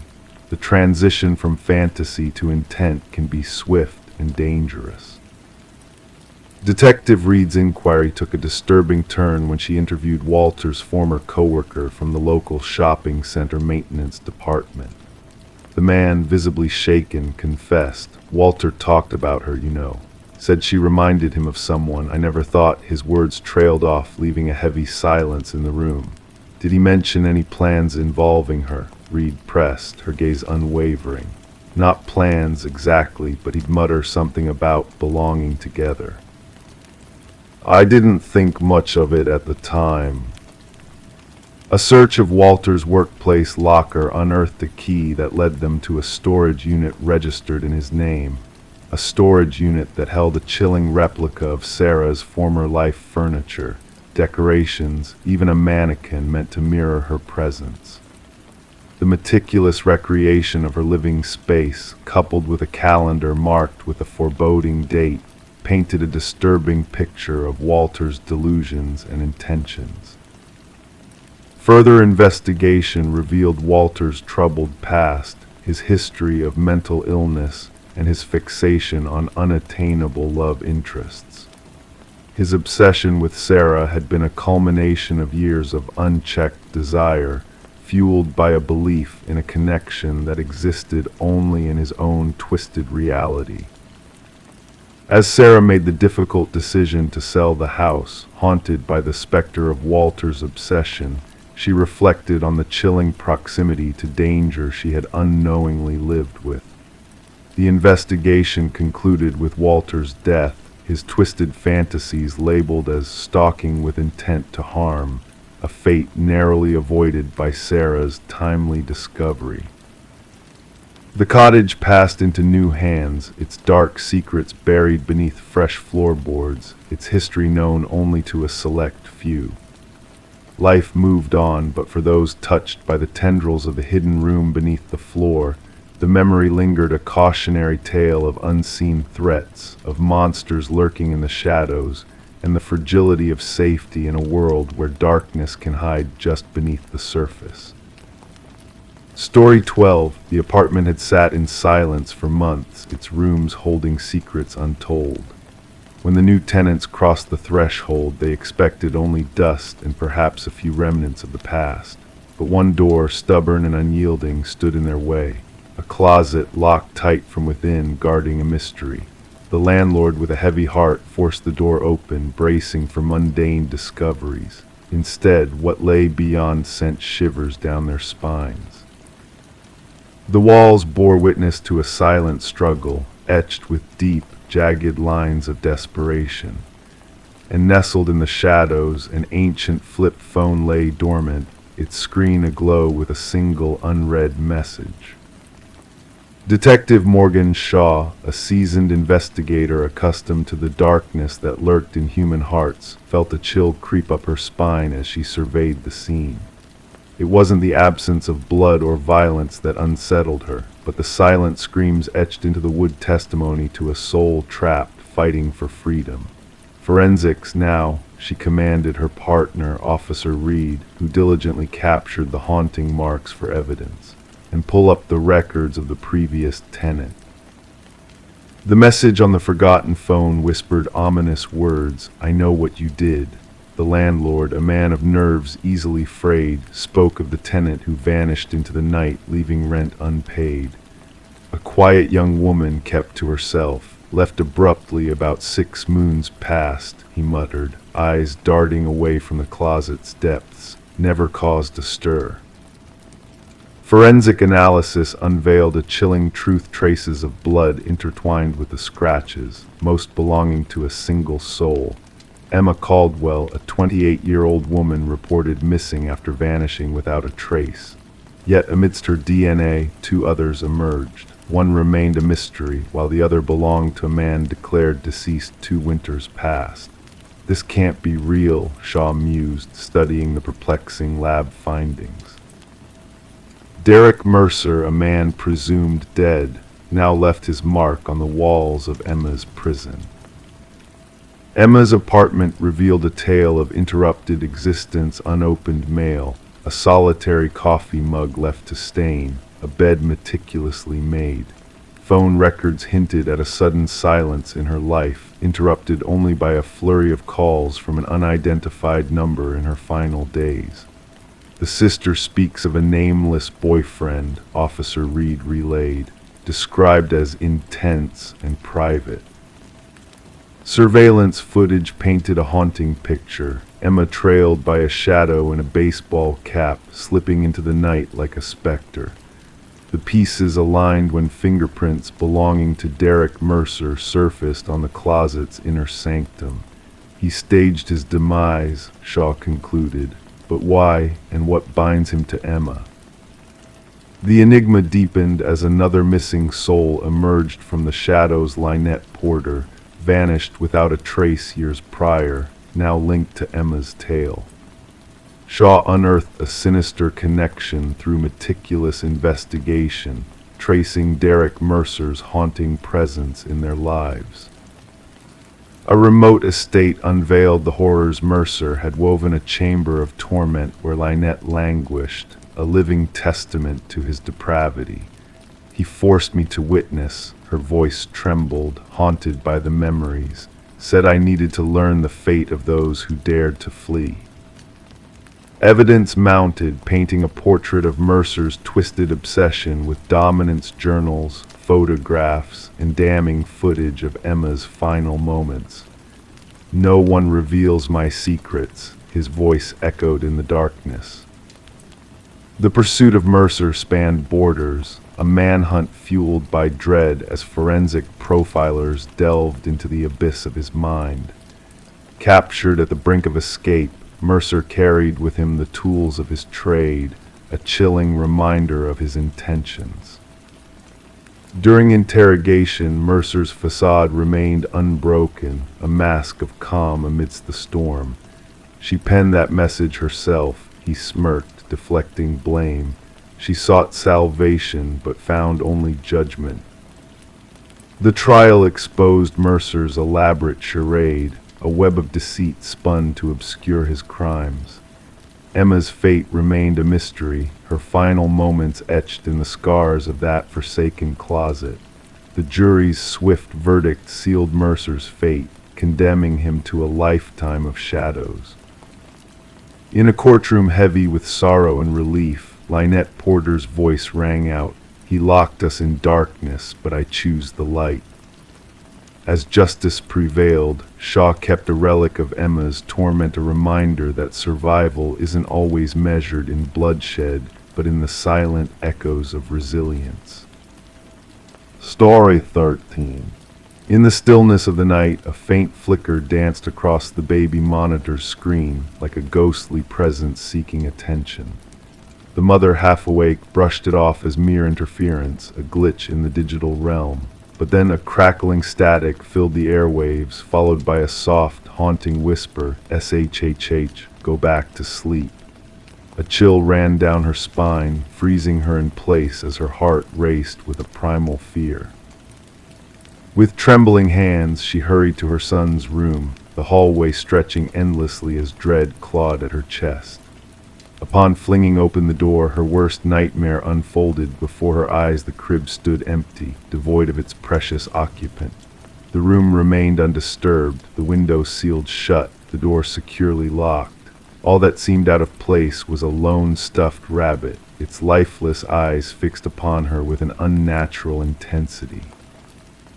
Rebecca's screams pierced the night, a raw outpouring of anguish that echoed through the walls, drawing the attention of concerned neighbors who swiftly dialed emergency services. When the authorities arrived, they found her huddled on the nursery floor, clutching the stuffed rabbit to her chest, lost in a world of disbelief and despair. The disappearance of 4-month-old Samuel left a void that defied explanation. The initial investigation yielded more questions than answers, no signs of forced entry, no alarms triggered, just a vanishing act that defied logic. Suspicion fell upon Rebecca, her past struggles with postpartum depression casting a shadow of doubt upon her grief-stricken countenance. As the community whispered and pointed fingers, a glimmer of hope emerged from the shadows. Forensic experts uncovered tiny fibers on the windowsill, fibers that hinted at a clandestine entry from outside, a silent intruder with a skillful touch. The focus shifted from Rebecca to her husband, Daniel, whose sudden return brought a storm of revelations in its wake. Daniel's hands bore the telltale signs of a secret life, calluses from rock climbing and activity he conveniently omitted from his past. Financial records painted a troubling picture, pointing to a motive buried in deceit and greed. As the pieces of the puzzle fell into place, a dark truth began to surface, a truth that shattered the fragile facade of a happy family. The baby monitor, once a source of comfort, emerged as a key player in the twisted game of deception. Hacked and manipulated, it had become a tool of malevolence, a conduit for whispered lies that tore a family asunder. The digital trail led to a basement hideaway, where Samuel was found in the care of a woman with vacant eyes and a haunted past. Elaine, Daniel's first wife, harbored a deep-seated longing for the child she had lost, a longing that drove her to commit unspeakable acts in the name of love. Her connection to Daniel, forged in pain and betrayal, unraveled a web of deceit that ensnared them both in a tragic dance of manipulation and obsession. As the courtroom hushed in anticipation, the truth unfurled in a tapestry of betrayal and heartache. The whispered voice on the baby monitor, once a harbinger of terror, now served as a damning witness to the sins that had been committed in the dead of night. Daniel's cough, a seemingly innocuous detail, became the final nail in the coffin of his lies, sealing his fate alongside Elaine's. The trial ended swiftly, justice meted out with a swift hand as the guilty were condemned for their crimes. Rebecca and Samuel sought solace in a new beginning, a fresh start far from the shadows of the past. The baby monitor lay silent, a silent sentinel of the truth that had unraveled a family and reshaped the lives of all involved. As time passed, Samuel grew unaware of the darkness that had once threatened to consume him.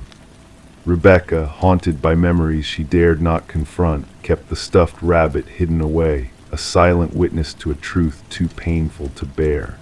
The monitor remained a silent sentinel, a reminder that sometimes the most chilling secrets are whispered in the dead of night, carried on a digital breeze that knows no bounds. Story 14, the worn-down hotel exuded an aura of neglect, a place where guests passed through quickly, not lingering. When the clerk handed her the key, a peculiar expression flickered across his face. "Just avoid the last door on the left," he whispered cryptically. Intrigued by his warning, she couldn't resist the pull of curiosity. That night, in the dimly lit hallway, she hesitated in front of the ominous door. The metal handle sent shivers down her spine, and as she leaned in closer, she heard a faint, eerie breath from the other side. Detective Morgan Reed, with a heavy heart, entered the scene of the crime, crossing under the yellow tape that marked the threshold. The smell of iron lingered in the air, a stark reminder of the tragedy that had unfolded. Bloodstains marred the once innocent carpet, a stark contrast to the untouched aspects of the room. A young woman lay lifeless on the floor, her eyes staring into oblivion, her features frozen in a haunting expression. Reed knelt beside the victim, careful not to disturb the carefully placed evidence markers. The forensic technician's voice cut through the silence, stating the grim truth: another victim, another signature left behind. The victim's elegant attire clashed with the dreary motel surroundings, a stark reminder of the brutality that had occurred. It was not a crime of theft, but of something far more sinister. The hotel manager lingered in the background, his pallor betraying his shock and disbelief. "She checked in alone, paid in cash, I never imagined." His voice trailed off, choked with emotion. Reed scanned the room, searching for clues. No forced entry, no signs of struggle. The victim had let her assailant in, or perhaps she had known them all along. Back at the station, Reed pinned up photos of the latest victim alongside two others, drawing connections between the tragedies. The press buzzed with speculations of a serial killer on the loose. As the investigation delved deeper, new leads emerged. Surveillance footage yielded no breakthroughs, and the victim's background painted a puzzling picture. Elaine Werner, a meticulous financial analyst, seemed out of place in such a setting. A pivotal moment came during an interview with Werner's sister, who unveiled a clandestine relationship with a man known only as C. Reed's focus shifted to Werner's workplace, where a business card revealed the enigmatic Charles Emerson, a senior executive with a pristine facade. Emerson's alibi crumbled under scrutiny, his involvement with the victim unraveling with each piece of evidence uncovered. The truth surfaced, a twisted web of deceit and obsession. Emerson's meticulous plan to erase any trace of his illicit affairs ended in tragedy for his victims. In the courtroom, justice prevailed, but Reed couldn't shake the chilling emptiness in Emerson's eyes. The case, dubbed the Door on the Left affair, captivated the public and experts alike. Yet for Reed, the echoes of that night lingered, a reminder of the darkness that lurked behind seemingly ordinary doors. In the evidence locker, 3 hotel keys lay dormant, poignant symbols of lives lost and secrets buried, a testament to the haunting truth that some doors once opened can never be closed. Story 15. Once upon a time, a peculiar item arrived in the mail of a quiet suburban neighborhood. It was a single, worn brass key enclosed in a plain envelope without a return address. The homeowner, Sarah Miller, found herself holding this mysterious key, feeling a strange sense of familiarity despite not recognizing it. She attempted to use the key in every lock she owned, but to no avail. It did not belong to her. Placing it on her coffee table, she was startled when the old grandfather clock in the hallway emitted a solitary, echoing chime, even though it had been silent for years. Perplexed by this odd occurrence, Sarah decided to report the incident to the authorities. Initially, the responding officer dismissed her concerns, attributing the key's arrival to a possible mistake. However, Sarah's intuition told her otherwise. Something felt amiss. Reluctantly, the officer took the key as evidence, unaware of the dark turn this seemingly innocuous discovery would take. The case landed on the desk of Detective Robert Harmon, a seasoned investigator with a knack for unraveling mysteries that transcended their benign beginnings. The brass key sat on his desk, unassuming yet unsettling in its implications. Background checks on Sarah revealed no red flags. She was a retired teacher with a clean record and no apparent connections to criminal activities. The forensic team found no fingerprints on the key besides Sarah's, and the envelope yielded no useful information. A breakthrough occurred when Detective Harmon decided to delve deeper by running the key's unique pattern through the department database. To his astonishment, A match emerged with a cold case from 7 years prior, a case involving a storage unit linked to disturbing evidence of potential crimes against women. The original investigation had hit a dead end due to the lack of concrete evidence. As the investigation progressed, Sarah's anxiety heightened, leading her to fortify her home with additional security measures. The search for the key's sender intensified, eventually pointing towards a former neighbor named Harold Jenkins. Jenkins, a man shrouded in mystery, had left behind a trail of unexplained gaps in his past, arousing suspicions of a darker nature lurking beneath his unremarkable facade. The true extent of horror unfolded when authorities discovered a hidden room beneath a cabin owned by Jenkins' deceased mother. Inside this clandestine chamber were meticulously organized shelves displaying numerous brass keys, each engraved with a name and date. Some keys corresponded to identified victims, while others hinted at a larger, more sinister truth, a truth that unveiled a series of heinous crimes committed by Jenkins over the span of a decade. The manhunt for Jenkins intensified as the community reeled from the revelation of his atrocities. A nationwide search ensued, culminating in a gripping confrontation that ended with Jenkins taking his own life. In the aftermath, a journal detailing his crimes and a chilling message addressed to Sarah were uncovered, shedding light on the twisted motivations behind his actions. As the investigation unfolded, the full scope of Jenkins' depravity came to light, revealing a trail of devastation and loss that left a lasting impact on all involved. Sarah, forever changed by the ordeal, chose never to return to her home, haunted by the proximity of evil that had brushed against her life. The case of Harold Jenkins, dubbed the Keymaster, serves as a harrowing reminder of the darkness that can lurk beneath seemingly ordinary surfaces. It stands as a cautionary tale, prompting researchers to delve into the psyche of predators like Jenkins in hopes of preventing similar tragedies from unfolding in the future. And amidst the silence of an evidence locker, a collection of brass keys remains as silent witnesses to the lives lost and the chilling truth of the hidden horrors that can exist within our midst. Story 16. In the depth of night, a pocket dial broke the silence, an accidental transmission of static and faint muffled sounds. Initially dismissed as a glitch, it piqued the operator's curiosity when a voice pierced through the chaos. A woman's voice, hushed and frantic, whispered urgently, "He's here."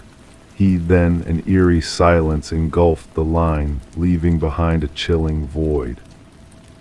The mysterious call originated from an empty house, a dwelling abandoned and cloaked in solitude for years. Upon investigation, no traces of forced entry or disruption could be found. Yet amidst the layers of dust in the neglected kitchen, a phone rested on the counter, its screen softly aglow. The call had been placed mere minutes before, a ghostly echo of the past. Detective Morgan Reed, plagued by the haunting whisper, replayed the enigmatic message for the 5th time. The voice lingered in the air, laden with desperation, fear, and an air of impossibility. The forsaken property once belonged to the Sullivan family, who had vacated the premises after a devastating house fire ravaged the West Wing. Since their departure, the house had remained uninhabited. The caretaker, a faithful guardian, attested that no intruders had trespassed in years. Perform a background check on the number, Morgan instructed her partner, Detective Walsh. The investigation unraveled a connection to Catherine Sullivan, the deceased daughter of the family. She had tragically perished in a car accident 3 years prior, her existence now etched in the annals of memory. As Morgan scrutinized the phone encased in an evidence bag, the pieces of the puzzle refused to align. How could a deceased woman's phone manifest calls from a desolate abode? The countertop bore faint disturbances, as if the device had materialized out of thin air. The forensic team's efforts yielded no substantial leads, no identifiable fingerprints, no trace of intruders. The doors remained locked, the windows sealed shut. The heart of the investigation became that fleeting 11-second recording, an amalgamation of static, breaths, and 5 harrowing words. Voice analysis affirmed an uncanny resemblance to Catherine Sullivan's voice with a staggering 98% certainty. The timestamp unveiled a chilling revelation. The call had transpired at the precise moment of Catherine's demise 3 years earlier, down to the very minute. Morgan and Walsh delved into Catherine's past, seeking solace in the threads of her existence. Her father, now remarried, appeared genuinely bewildered. Her mother, cloistered in a modest apartment, crumbled upon hearing the spectral message. "That's my Katie," she murmured, her voice laced with anguish. "She sounds so terrified." Mark Jennings, Catherine's former beau at the time of her passing, maintained an alibi for the night of the peculiar call. He had been diligently fulfilling a night shift at the hospital, corroborated by numerous witnesses and surveillance footage. Moreover, the house had stood vacant, a specter of the past. The inexplicable call defied logic, a perplexing enigma cloaked in shadows. The investigation languished until a pivotal call from Catherine's mother breathed new life into the case. "I stumbled upon something among her belongings," she quivered. "Katie kept a journal, the final entry. You must see it." Within the pages of the journal lay a testament to Catherine's tumultuous relationship with Mark. The narrative unfurled from tender beginnings to the insidious tendrils of control, isolation, and ultimately dread. The last entry bore a grim prophecy. "He's discovered my intentions to depart. His rage knows no bounds. If harm befalls me, it won't be by chance." Confronted once more, Mark's facade crumbled under the weight of scrutiny. "Do you accuse me based on mere words inscribed in a journal?" he retorted, his composure wavering. "That isn't evidence." Morgan probed deeper, highlighting the peculiar circumstances surrounding Mark's presence at the accident scene before emergency services arrived. His explanation faltered, his facade crumbling under the weight of suspicion. A veil of darkness shrouded the truth, waiting to be unveiled. A revisit to the crash site unearthed a startling revelation: an unmarked grave concealed 20 feet from the wreckage, housing Catherine's original phone. Forensic analysis unmasked a series of deleted texts between Catherine and her sister on the fateful night. "Mark has discerned my intentions. He tails me in his vehicle." Subsequent messages painted a grim tableau. "He's driving me off the road." The reevaluation of Catherine's autopsy photographs unveiled a grim reality. The injuries bore no semblance to a mere vehicular mishap. Defensive wounds marred her hands, bruising patterns hinting at a sinister struggle, a battle for survival. With the revelation of damning evidence, the net closed in on Mark. His dwelling unveiled a shrine dedicated to Catherine, a macabre tribute comprising stolen mementos, treasured relics, and a labyrinth of deceptions.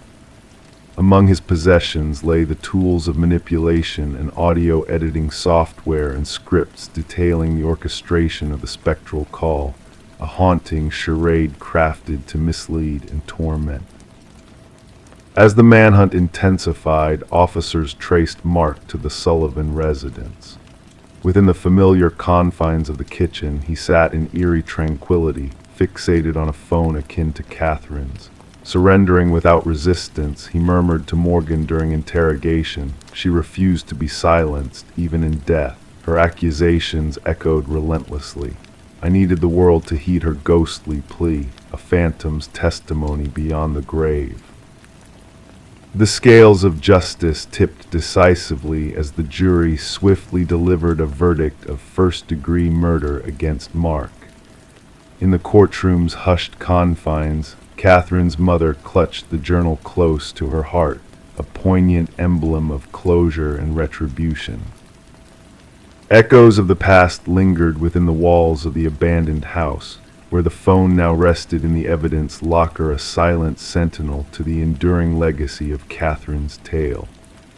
Amidst whispers of spectral calls and phantom echoes, her voice resounded, a testament to resilience, a beacon of hope that even in silence, victims find a way to speak, their truths echoing across the veil of time. Story 17, the town hushed its whispers about the house standing sentinel at the edge of the woods.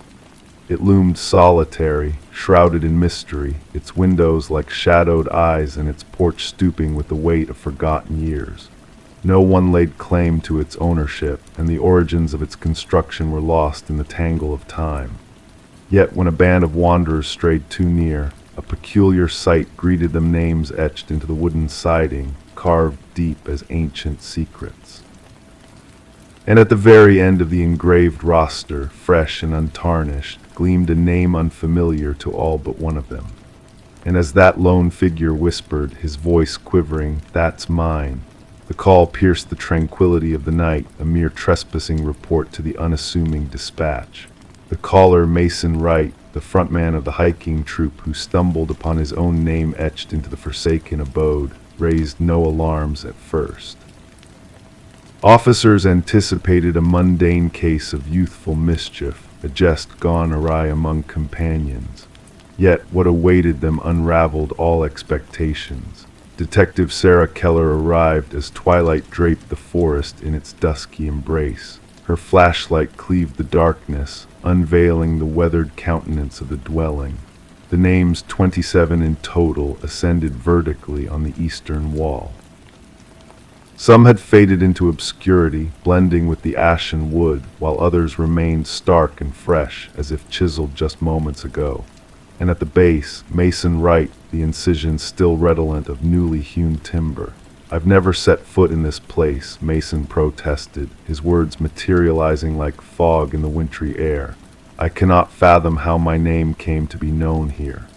The inquiry commenced with inquiries into the backgrounds of each listed name.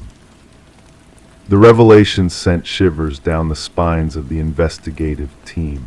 Every name corresponded to an individual reported missing over the span of the last 40 years. Some cases had grown cold with time, while others lingered as open wounds. Yet a disquieting commonality tied them together. The vanished souls had all set off alone on a hiking venture. Forensic experts meticulously documented each carving, cataloging the depths, techniques, and aging imprints. The earliest inscription, Rebecca Hansen, linked to a missing person dossier from 37 years, passed a tale of a young woman who ventured into the woods and never returned. Search parties uncovered naught but a lone hiking boot beside a babbling brook. Detective Keller delved deep into Mason's narrative, but the threads of his tale held firm. He bore no connection to the locale beyond this particular trek with his college comrades. They had chosen their path on a whim, guided by a digital suggestion. Nothing in his background tied him to the other names adorning the dwelling's wall. The focus of the investigation veered towards Mason's companions. Emily Chen, the group's photographer, proffered snapshots captured during their expedition. Upon scrutiny, analysts discerned a disquieting presence, a blurred figure lurking in the backdrop of 3 distinct images. A tall, gaunt specter, forever veiled by the reach of trees. "We encountered no one else along the trail," Emily attested. "Such a sight would have remained seared in our memories." Detective Keller sanctioned a search of the house's interior. The structure appeared forsaken, cobwebs cloaked every surface, furniture lay in disarray. Yet in the cellar's depths, officers stumbled upon a chilling tableau. Personal effects belonging to the vanished hikers lay arranged meticulously on wooden shelves: watches, rucksacks, cameras, wallets. Each item bearing the name of a soul immortalized on the exterior wall. Technicians painstakingly documented every find. Beneath the pallid gleam of ultraviolet light, the concrete floor whispered tales of bygone horrors, crimson traces, remnants of attempts to cleanse the stain of yesteryears. While the radar unearthed no subterranean secrets beneath the dwelling, cadaver dogs persisted in their alerts near the rear of the property, where the forest stood impenetrable. As the scrutiny heightened, Detective Keller observed a disconcerting metamorphosis in Mason Wright's demeanor. He reported peculiar incidents, whispers at his threshold, footprints leading to his door but never away, phantoms haunting the street. The department assigned a guardian to shield him, yet Mason's paranoia burgeoned unchecked. A pivotal revelation surfaced when historians unearthed buried land records within county archives. The house had once belonged to a recluse hunter named Victor Blackwood. Locals spoke of fleeting glimpses of the unnaturally tall, skeletal figure, a man who shunned discourse. Blackwood vanished without a trace 15 winters prior, his fate uncharted by official inquiries. Detective Keller secured a warrant to delve deeper into the encircling woodland. The search party unearthed a labyrinth of rudimentary hunting blinds, strategically stationed along frequented trails. Within one, a journal lay ensconced, chronicling precise observations, insights into hikers, their paths, gear, and routines. The script mirrored samples from Victor Blackwood's scant documents. The entries evolved from early notes on animal tracking to chilling accounts of humans as quarry their idiosyncrasies, frailties, and the means of their acquisition. The final pages delineated elaborate tales of stalking, each individual etched on the wall, divulging the elaborate process of target selection. A manhunt for Blackwood launched across jurisdictional bounds. Helicopters wielding thermal lenses scoured the canopy. Tactical squads combed every crevice and crag, yet the quarry eluded the pursuit. Mason Wright ceased all communication. Responders dispatched to his residence discovered the entryway ajar, the chambers deserted, and on his boudoir wall, freshly gouged, a prophecy loomed: the hunter becomes the hunted. The quest for Mason persisted fruitlessly for weeks on end. Then, in a secondary sweep of Blackwood's abode, forensic examiners unearthed a ghastly revelation. Concealed behind a false partition in the cellar, a diminutive workshop emerged housing woodworking implements, jars of preservative, and a freshly carved timber piece bearing a novel name, unmounted on the exterior wall. Detective Keller recognized the appellation instantly. It belonged to the lead forensic analyst who had scrutinized the homestead during the inaugural investigation. The analyst had reported ill that morning, beyond reach by phone. Authorities erected an unbroken cordon around the residence. Surveillance systems monitored every approach. Motion sensors stood sentinel for intrusions. The trap was set. 3 nights hence, sensors stirred awake. Surveillance footage captured a figure materializing from the woods, an impossible silhouette, towering and sinewy, gliding with unnatural fluidity. The figure advanced upon the dwelling, unfazed by the watchful eyes. As tactical units closed in, the cameras blinked out momentarily. Upon restoration, the figure had evaporated into the night. The house endures under ceaseless vigil to this day. Mason Wright and the forensic analyst slipped beyond reach. The inquest persists, drawing fresh resources as echoes of kindred vanishings ripple from distant wooded realms. The names etched upon the wall have transcended into lore among lawkeepers. Some voices refuse to utter them aloud. Others avert their gaze from the enigma entirely, and local wayfarers skirt wide around the dwelling, fearing that even whispering of it might inscribe their names upon that dreadful list, the names unspoken. Story 18. The old house sat silent, shrouded in mystery, its secrets whispered by the wind that danced through the overgrown garden. For years it had stood vacant, a shadow of its former self. No one dared to venture inside, for the rumors that swirled around it were as dark as the night sky above. The neighbors spoke in hushed tones of the young woman who had vanished without a trace, leaving behind a trail of unanswered questions and lingering fear.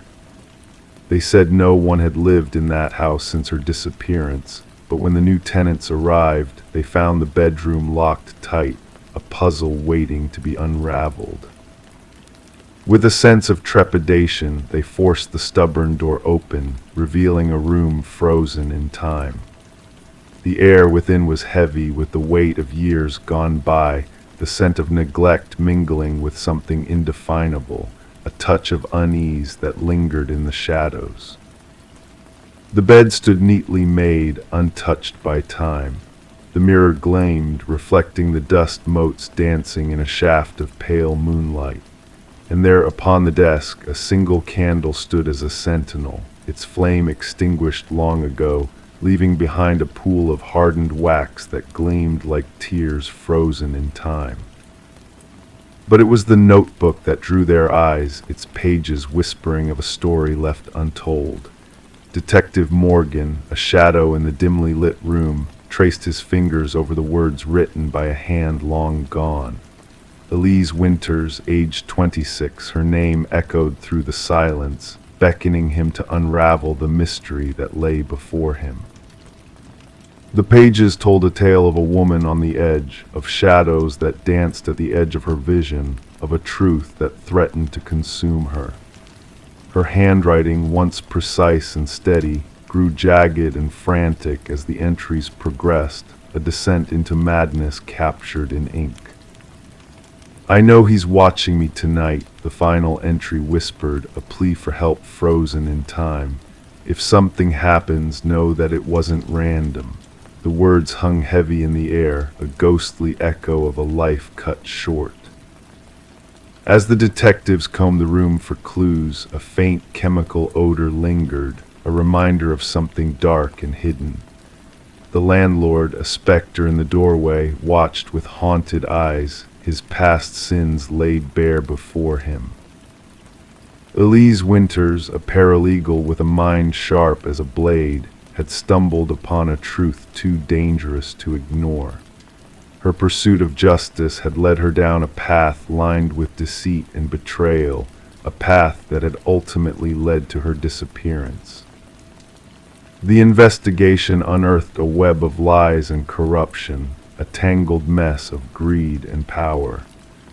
Elise's meticulous notes revealed a conspiracy that reached into the highest echelons of society, a truth that some would kill to keep hidden. The discovery of hidden documents and secret recordings painted a picture of a world where justice was a commodity, bought and sold by those who held the reins of power.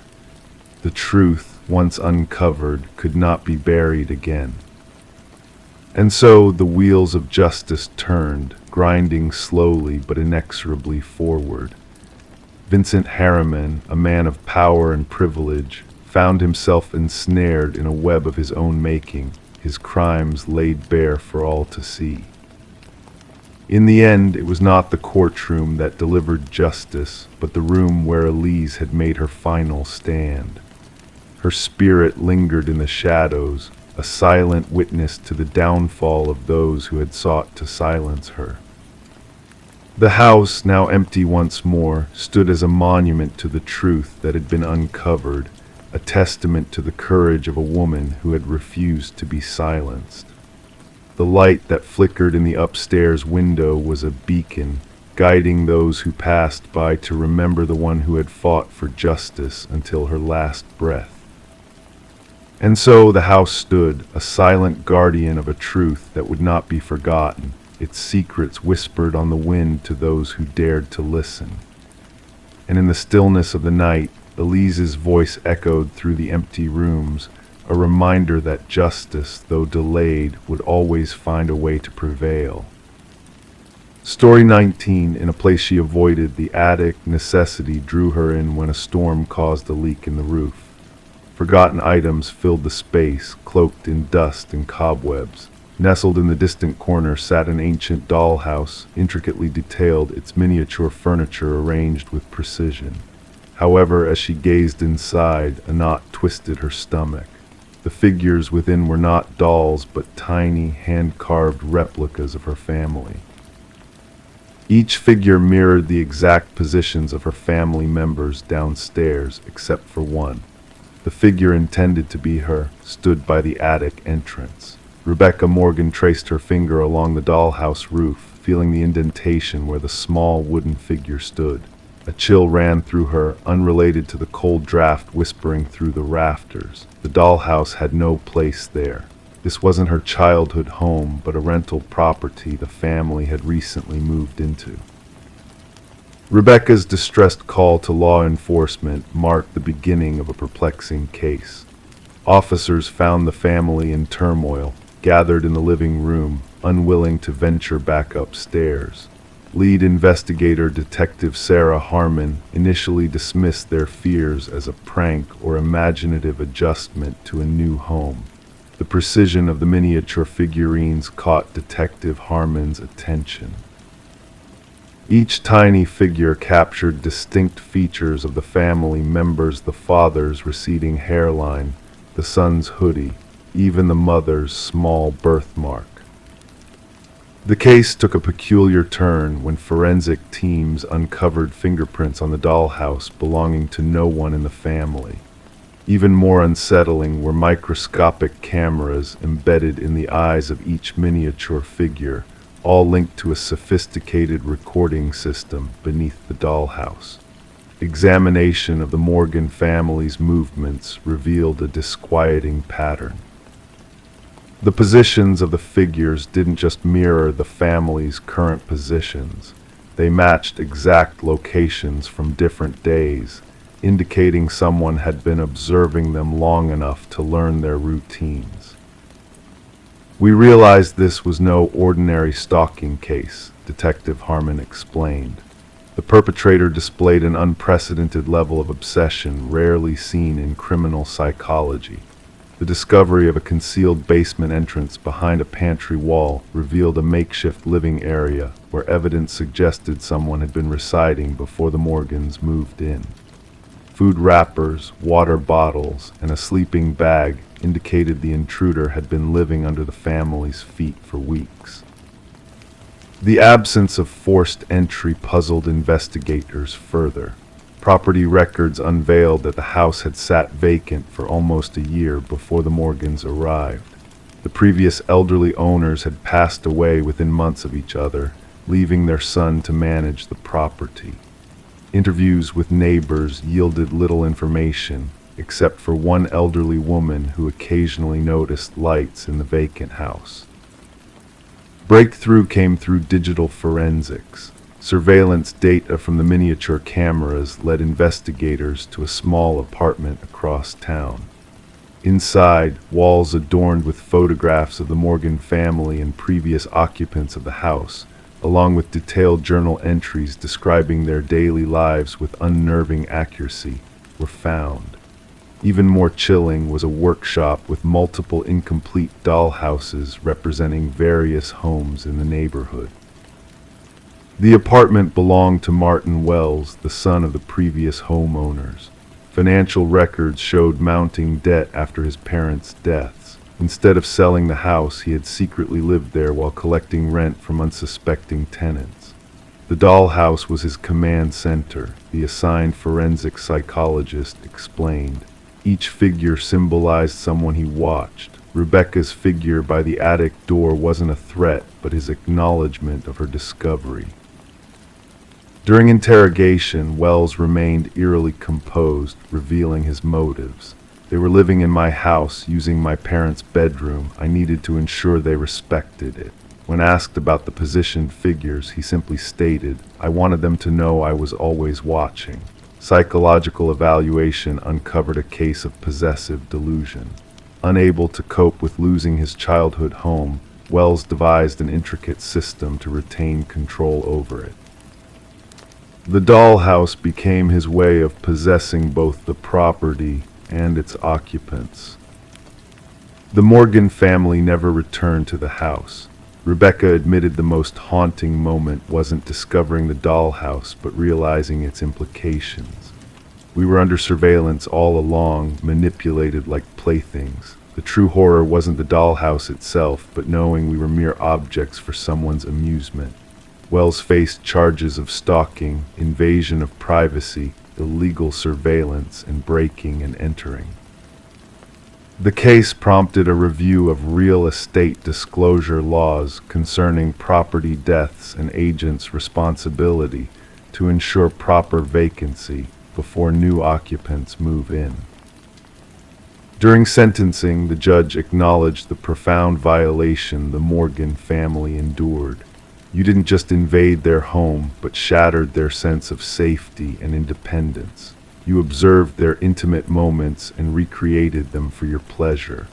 What troubles criminologists is how long Wells might have gone unnoticed had Rebecca not uncovered the dollhouse. Analysis of his journals indicated he had covertly lived in homes for nearly 2 years, moving from one property to another, creating miniature versions of each observed family. The Morgan family eventually relocated far away. In victim impact statements, Rebecca confessed she still checks closets and hidden spaces regularly. All dollhouses and miniatures were removed from their new home. Some days I feel like I'm being watched. I wonder if somewhere, someone is manipulating a tiny version of me in a dollhouse I haven't discovered yet. Story 20. The ancient box lay hidden beneath layers of forgotten belongings in the dusty attic, a relic of the past left behind by the house's previous inhabitants. Within its confines were faded Polaroids, capturing moments of joy and celebration, birthdays, family gatherings, snapshots of a life lived. Each picture told a story, innocent and familiar, until she stumbled upon the final photograph. In that last image, the setting was her own living room, the familiar couch, the curtains she had chosen. But the family depicted was not hers, and there, lurking in the shadows of the hallway, barely visible, stood a figure, a man, watching. Rebecca felt a shiver run down her spine as she gazed at the peculiar photograph. Her fingers quivered slightly, causing the edges of the Polaroid to tremble. The family in the picture, a woman with sun-kissed hair, a man with thick-rimmed glasses, and 2 children beamed at the camera, oblivious to the looming presence behind them. Their smiles frozen in time, blissful and unaware, while danger lingered close by. Silently she descended the creaking wooden stairs, the weight of the house pressing down on her. Since moving in 4 months prior, the vast space had always felt too empty, too vast. But now it felt suffocating. Placing the photograph on the cold kitchen counter, she scrutinized it under the unforgiving glare of the fluorescent light. The resemblance was uncanny, the archway leading to the hallway, the intricate crown molding, the bay window that welcomed the morning sun. This was undoubtedly her home, yet these faces were strangers. A seasoned detective, clad in a worn leather jacket that whispered of countless investigations, arrived to unravel the mystery. Detective Morgan, with eyes that missed nothing, examined the photograph with a meticulous eye. Running a gloved finger along the edge of the Polaroid, he turned it over, revealing a blank back. "What do you know about the previous owners, the Nelsons?" he inquired in a low, gravelly voice. Rebecca confessed very little. The sale was handled through a realtor, and they had already relocated. Nodding thoughtfully, Morgan's poker face betrayed nothing. "May I take this? Our team might be able to identify the family in the picture." And so the investigation began in silence. Rebecca discovered that the Nelsons had acquired the house from the Crawfords, who had abruptly departed after 7 years. Before them, the Mornos had resided there for nearly a decade. Detective Morgan delved into property records, interviewed former neighbors, and pieced together a timeline of past occupants. A breakthrough emerged unexpectedly. A former mail carrier recognized the family in the photograph as the Sutherlands. They lived there briefly, then vanished without a trace, he revealed. Mail piled up, their absence unexplained, leaving a void where a family once thrived. Forensic analysis dated the eerie Polaroid to 15 years prior. The technician pointed out subtle details, the suspended dust particles, the unnatural stillness of the subjects. This was a timed shot, she explained. See how they're all posed perfectly. Someone set the camera and hurried into position. But if the Sutherlands had orchestrated the photo, who was the enigmatic figure in the hallway? Enhanced imaging unveiled more about the shadowy presence, tall, masculine, cloaked in darkness. His obscured face hinted at an intense gaze, a silent observer who seemed to belong in that space, as if he held a rightful claim to the house. Detective Morgan uncovered a haunting pattern. Prior to the Sutherlands, a succession of families had dwelled in the house for precisely 1 year before vanishing mysteriously. Always after 12 months of residency, they were gone without a trace. Rebecca, having resided there for only 4 months, sensed the weight of the past bearing down upon her. The investigation unearthed historical building records, revealing that the house was crafted by a renowned architect, but under shadowy circumstances. The original project manager vanished near completion, succeeded by a man known as Samuel Whitfield. Police archives yielded a single photograph of Whitfield, a gaunt figure with hollow eyes and a penetrating stare. When digitally aged and compared to the figure in the Polaroid, a chilling resemblance emerged. Yet, Whitfield had reportedly perished in a construction mishap shortly after the house's completion, his body lost in the rubble of another building site. The basement became the focal point of the inquiry. Ground-penetrating radar uncovered anomalies beneath the concrete floor, anomalies that defied explanation. As jackhammers tore through layers of earth and stone, a putrid odor wafted forth. Buried beneath the surface were not just the Sutherlands, but all the missing families, preserved in an eerie repose. Among their belongings lay a camera, the very one that had captured the unsettling photograph found in the attic. And within the hidden crawl space, investigators stumbled upon a cot, photographic equipment, and a journal filled with meticulous observations of the families who had called the house home.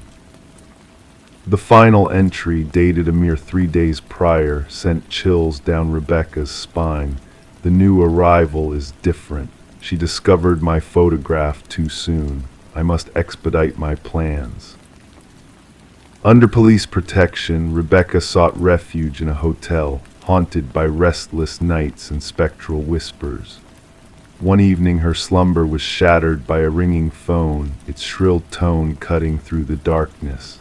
Answering, she was met with silence, punctuated by the mechanical click of a Polaroid camera churning out a photo in the void. The investigation lingered on, the house a silent sentinel with its windows shrouded in darkness, its secrets veiled from prying eyes. Samuel Whitfield remained an enigma, his fate uncertain. Some speculated his demise long past, while others whispered of a clandestine departure to a new abode, a new guise. And somewhere in the dim recesses of a hidden chamber, photographs continued to develop new families, new homes, new specters in the shadows. Those who sought to uncover the truth about the man in the photograph found themselves under an unseen gaze, watched by unseen eyes in the stillness of the night. Story 21, The Polaroid That Held a Secret. The old Polaroid captured a moment frozen in time, a birthday celebration from years past. Smiles adorned faces, candles flickering in the background, nothing out of the ordinary at first glance. However, as the daughter sifted through the box of inherited photos, a chilling discovery awaited her.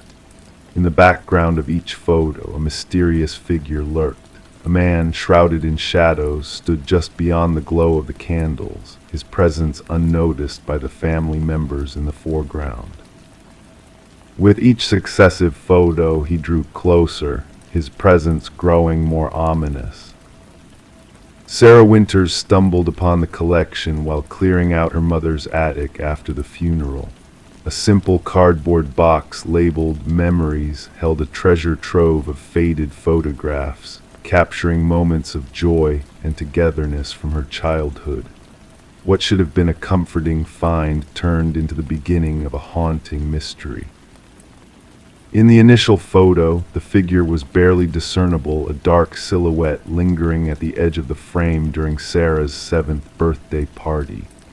In the subsequent snapshots, he crept closer, moving from the periphery to the heart of the gathering, always obscured by the shadows.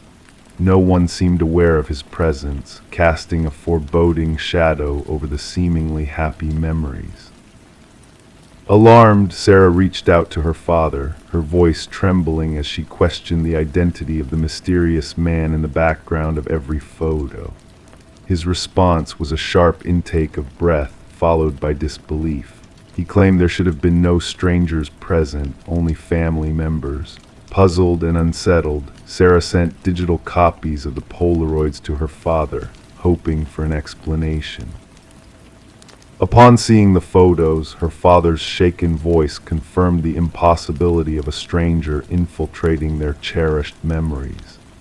Desperate for answers, Sarah turned to Detective Marcus Reed, laying out the eerie progression of the shadowy figure through the photographs on his desk.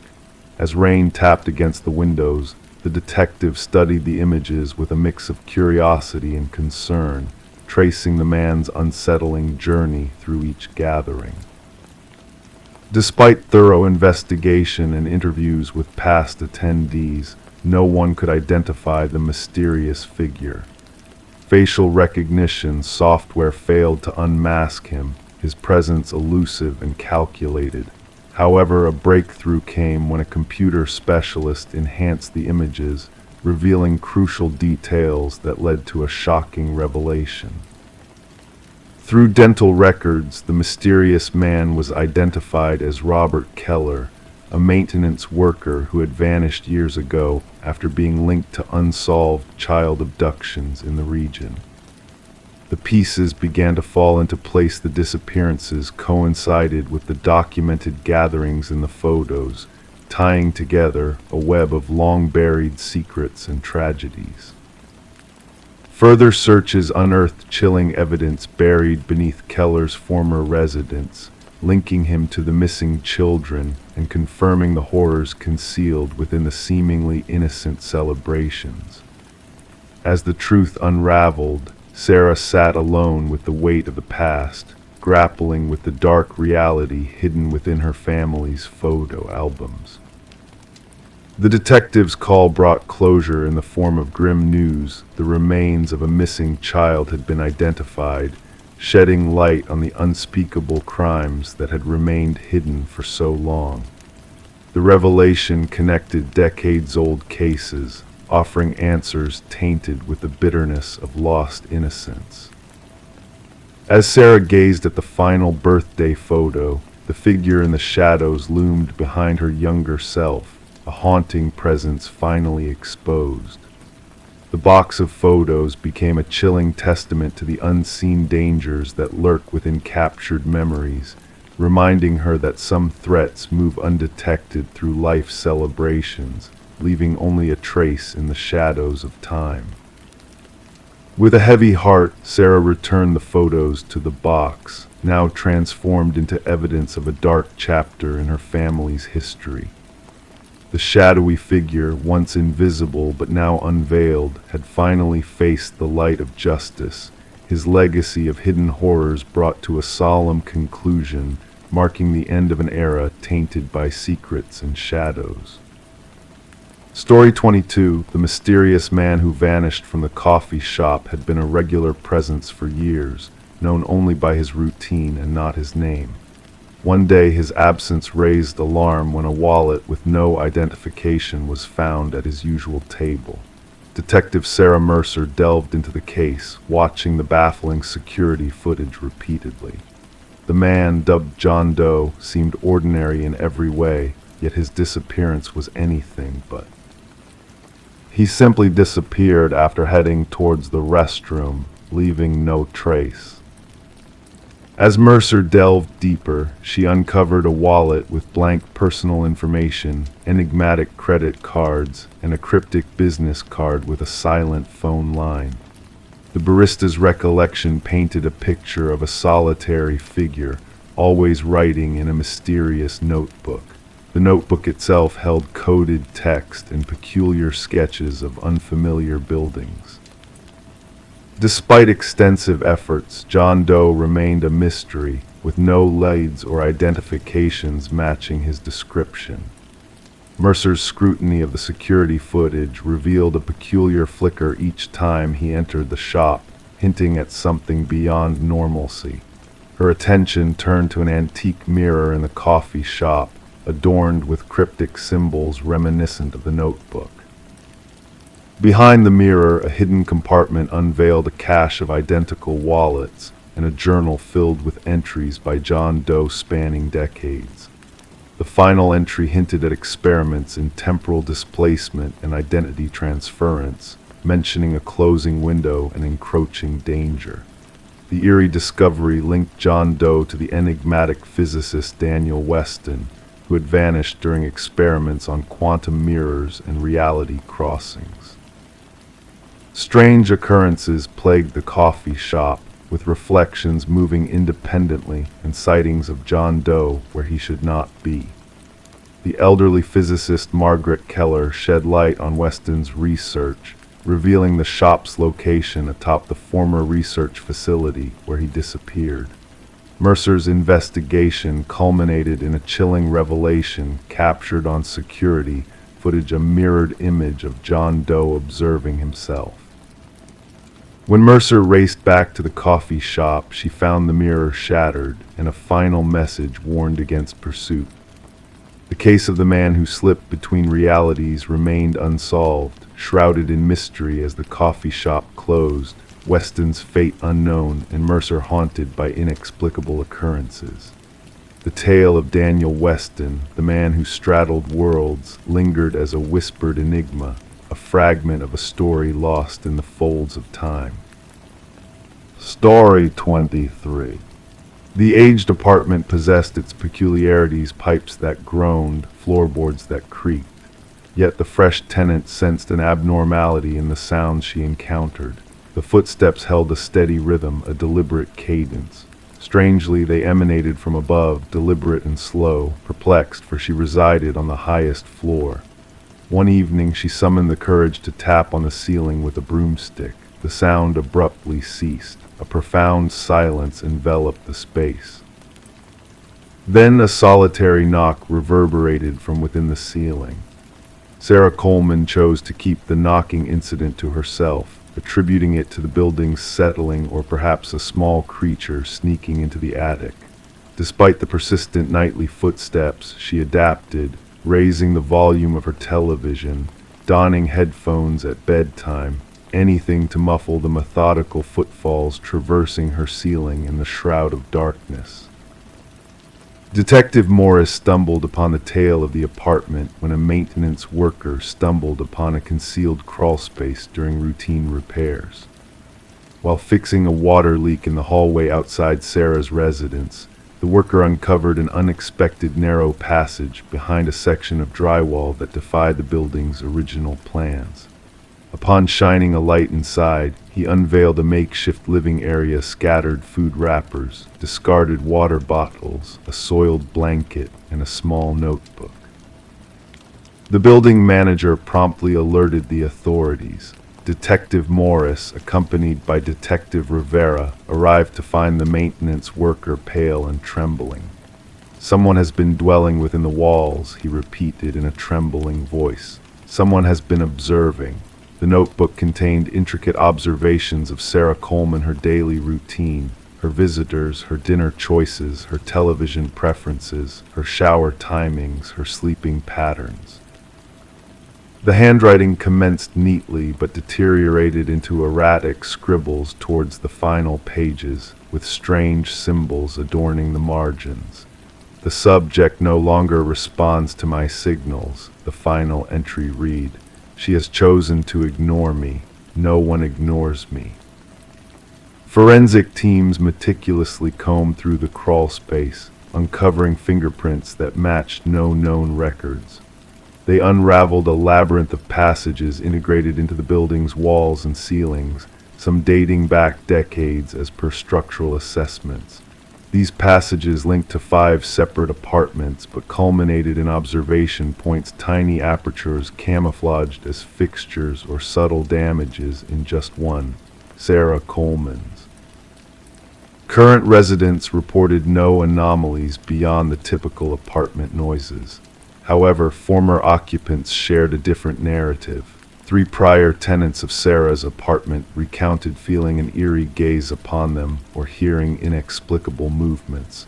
One had hastily relocated after a mere fortnight. None had divulged their encounters, fearing they would be deemed paranoid. The breakthrough in the investigation occurred when forensic analysis unveiled minuscule blood splatters in one of the crawl spaces. DNA analysis linked the traces to Martin Weaver, a former resident who had vanished without a trace 4 years earlier. His family had filed a missing persons report, only for the case to grow cold.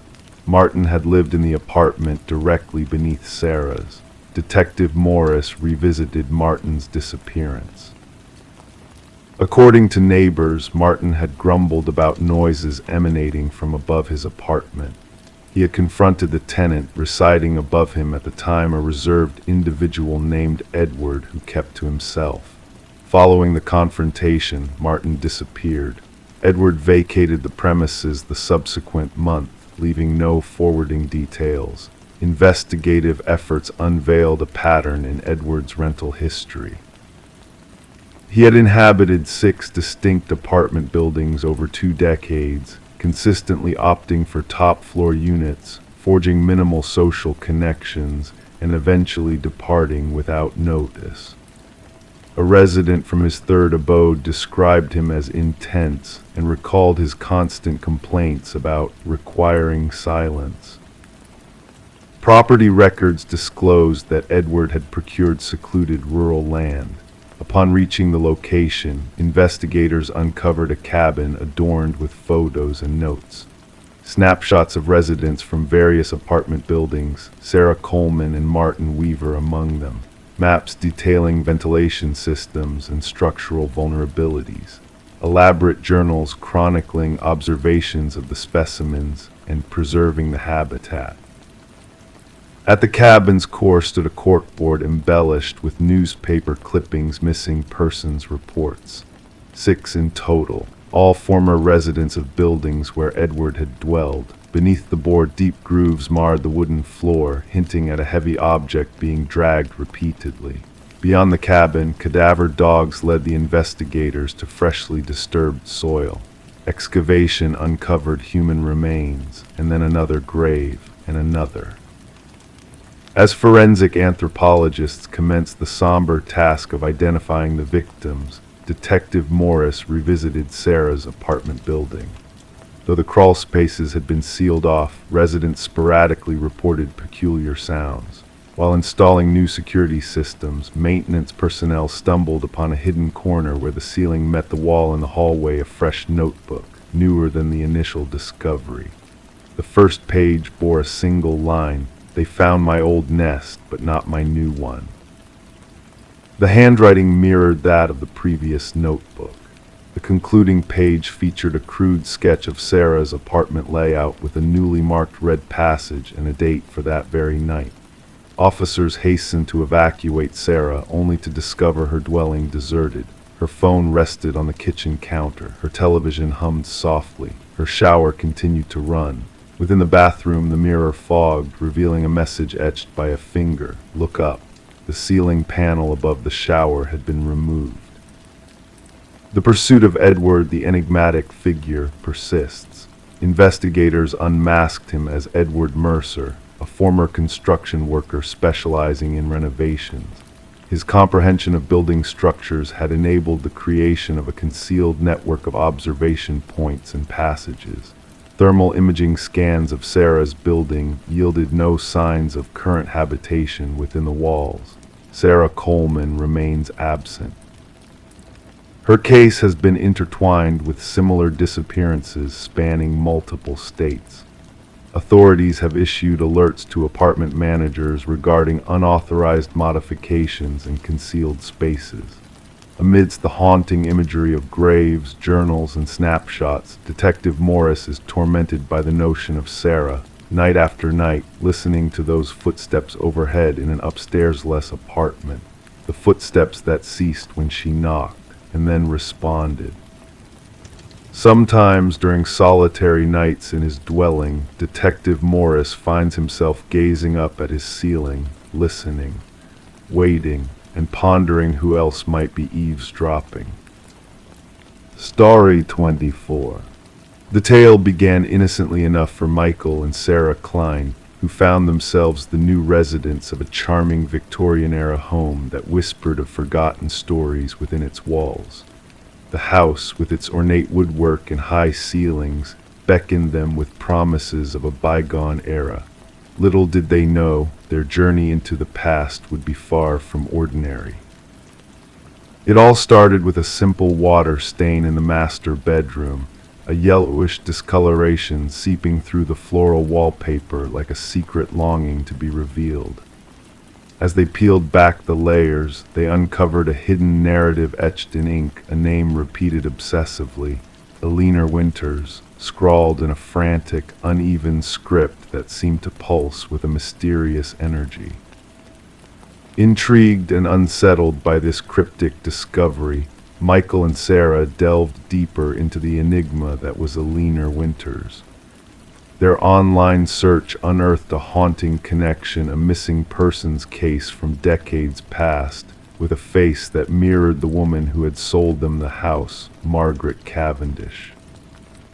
The pieces of the puzzle fell into place like shadows dancing in the moonlight. Margaret's silver-streaked dark hair and elegant demeanor had masked a chilling truth, a truth that lay buried beneath the layers of time and deception. Their home, once a sanctuary of charm and character, now held the echoes of a long-forgotten tragedy. The walls whispered secrets of a fractured mind, of a desperate attempt to cling to reality amidst a web of assumed identities. As Michael and Sarah embarked on an obsessive quest for answers, their renovation plans gave way to a makeshift investigation that blurred the lines between past and present. The discovery of hidden spaces and conflicting identities only deepened the mystery that shrouded their once beloved abode. Forensic teams descended upon their home, turning it into a canvas of revelation and reckoning. The truth, when unearthed, was as chilling as the winter winds that whispered through the cracks in the walls. Eleanor Winters, long thought lost to the shadows of time, emerged from the depths of the past, her presence felt in the very foundation of the house. And Rebecca Eldridge, the fractured soul who had woven a tapestry of deceit and delusion, stood exposed in the harsh light of truth. The walls, once silent witnesses to a dark secret, now bore the weight of confession and absolution. The names etched upon them were not just letters on paper, but echoes of a fractured mind seeking redemption in a world gone awry. As the investigation unfolded, the boundaries between reality and illusion blurred, leaving Michael and Sarah to grapple with a truth stranger than fiction. Their dream home had become a haunting reminder of the thin veil that separates sanity from madness, truth from deception. And so, as they watched the excavation of their backyard, the past rose up like a specter from the grave, demanding justice long overdue. The house, once a haven of dreams, now stood as a monument to a tragedy that had unfolded within its very walls. In the end, justice prevailed, but at a cost that left Michael and Sarah forever changed. The house that had once beckoned with promises of a new beginning now stood as a testament to the darkness that lurked beneath the surface, a reminder that some secrets are best left undisturbed, lest they awaken a past better left forgotten. Story 25: The Whispering Manor. The new owners brushed off the odd crackling of the old intercom system in their new home as a quirky relic of the past. The Victorian manor, surrounded by ancient oak trees, exuded a mysterious charm that drew Daniel and Meredith Parker in. Little did they know, the history woven into the walls held secrets waiting to be unearthed. Late one night, curiosity got the best of Daniel as he pressed the button on the intercom. A whisper, faint yet chilling, crackled through the speaker, asking, "Why did you come back?" Startled, he recoiled, his hands trembling. His wife, standing behind him, denied ever speaking those words. The intercom's static whispers escalated, prompting the Parkers to investigate. Behind a wall in the kitchen, hidden in deteriorating plastic, they discovered a leather-bound journal belonging to Alina, the previous owner. Her elegant yet frantic handwriting detailed her fears of her husband Vincent's intentions to harm her. 30 years had passed since Alina's last entry, and the truth lay buried beneath the garden shed.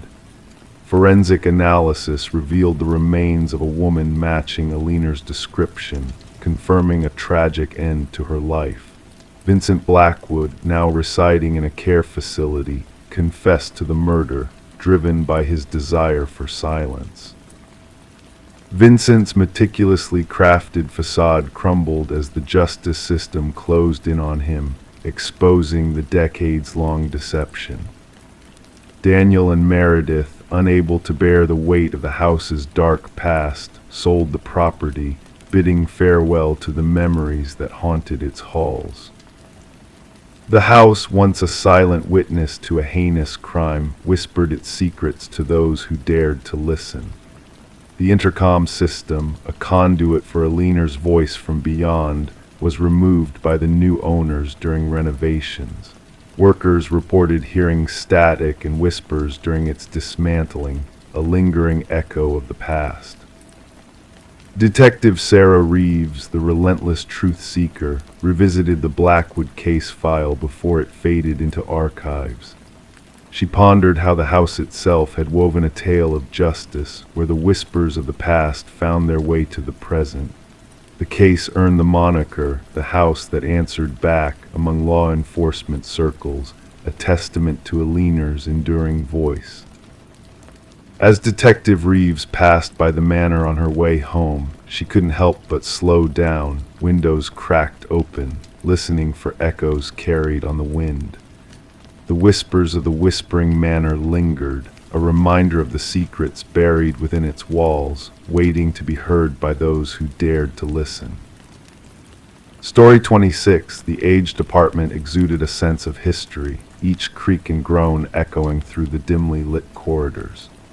The heating system emitted deep, resonant groans, and the pipes rattled with a familiar rhythm. It was all part of the building's character, or so they believed. But one night everything changed. A soft, eerie voice drifted through the vents, barely audible yet undeniably present.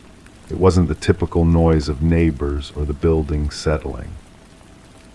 It was a whisper beckoning, calling out a name into the stillness of the apartment. In the heart of the empty apartment, Detective Morgan Shaw stood transfixed, her gaze locked on the rusted vent cover pried open from the wall. The forensic team moved with precision around her, capturing every detail with their cameras.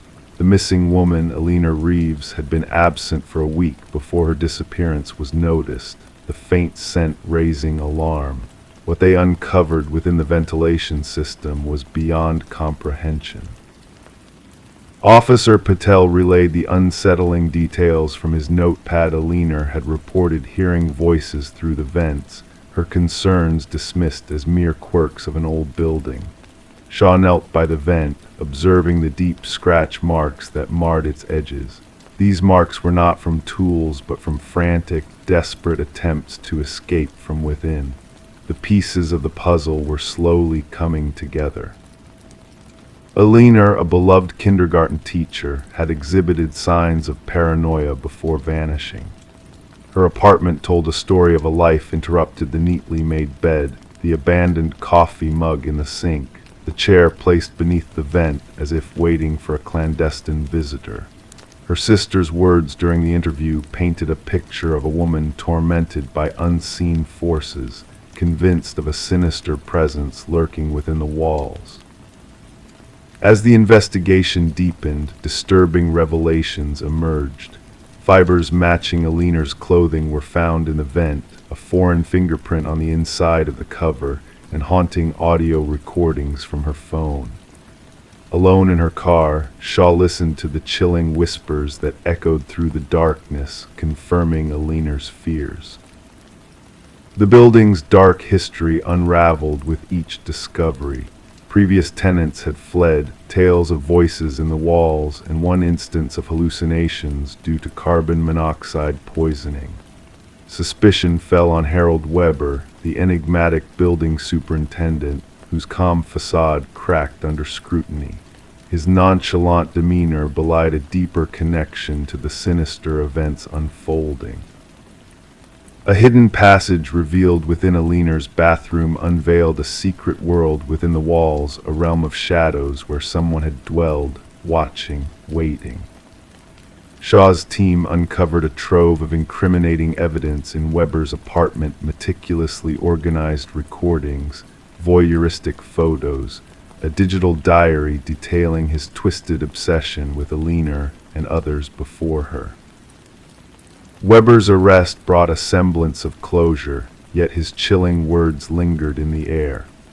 The truth of Alina's fate emerged: a tragic journey through the metal veins of the building, lured by promises of safety, only to meet a harrowing end within the cold confines of the ventilation system. The trial painted a grim picture of Weber's calculated actions, his facade of sanity crumbling under the weight of his crimes. The verdict rang out guilty on all counts. As he was escorted away, Weber's parting words to Shaw sent shivers down her spine, a haunting reminder of the darkness that lurked within the walls. The once bustling apartment building now stood silent, a ghostly monument to the horrors that transpired within. Despite attempts to erase the past with renovations and fresh paint, the whispers endured. Residents spoke of unseen forces, of chilling drafts carrying voices through the vents, of a presence that refused to fade away. The echoes of the past reverberated through the empty halls, a reminder that some secrets were never meant to be buried, that the building itself held memories of the unspeakable. And so the apartment building stood as a solemn sentinel, bearing witness to the whispers that echoed through time, a chilling legacy that refused to be silenced.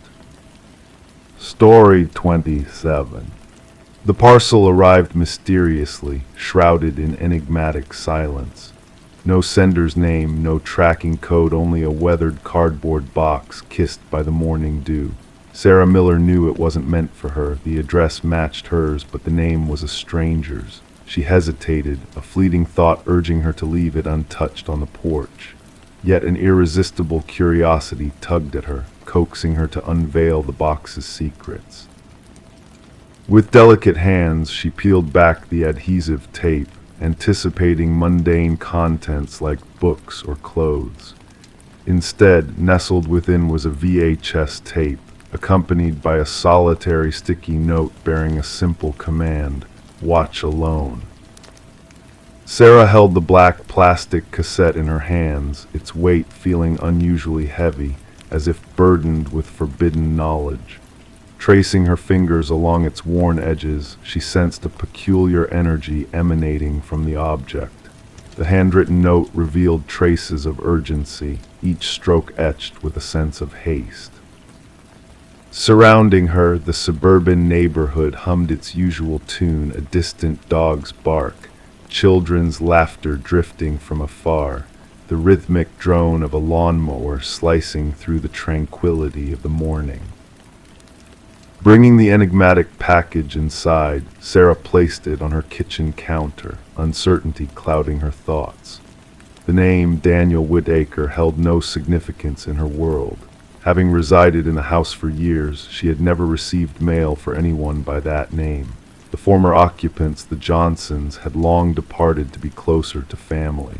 Conflicting emotions of curiosity and unease wrestled within her as she glanced at her dusty VCR, a relic of bygone days.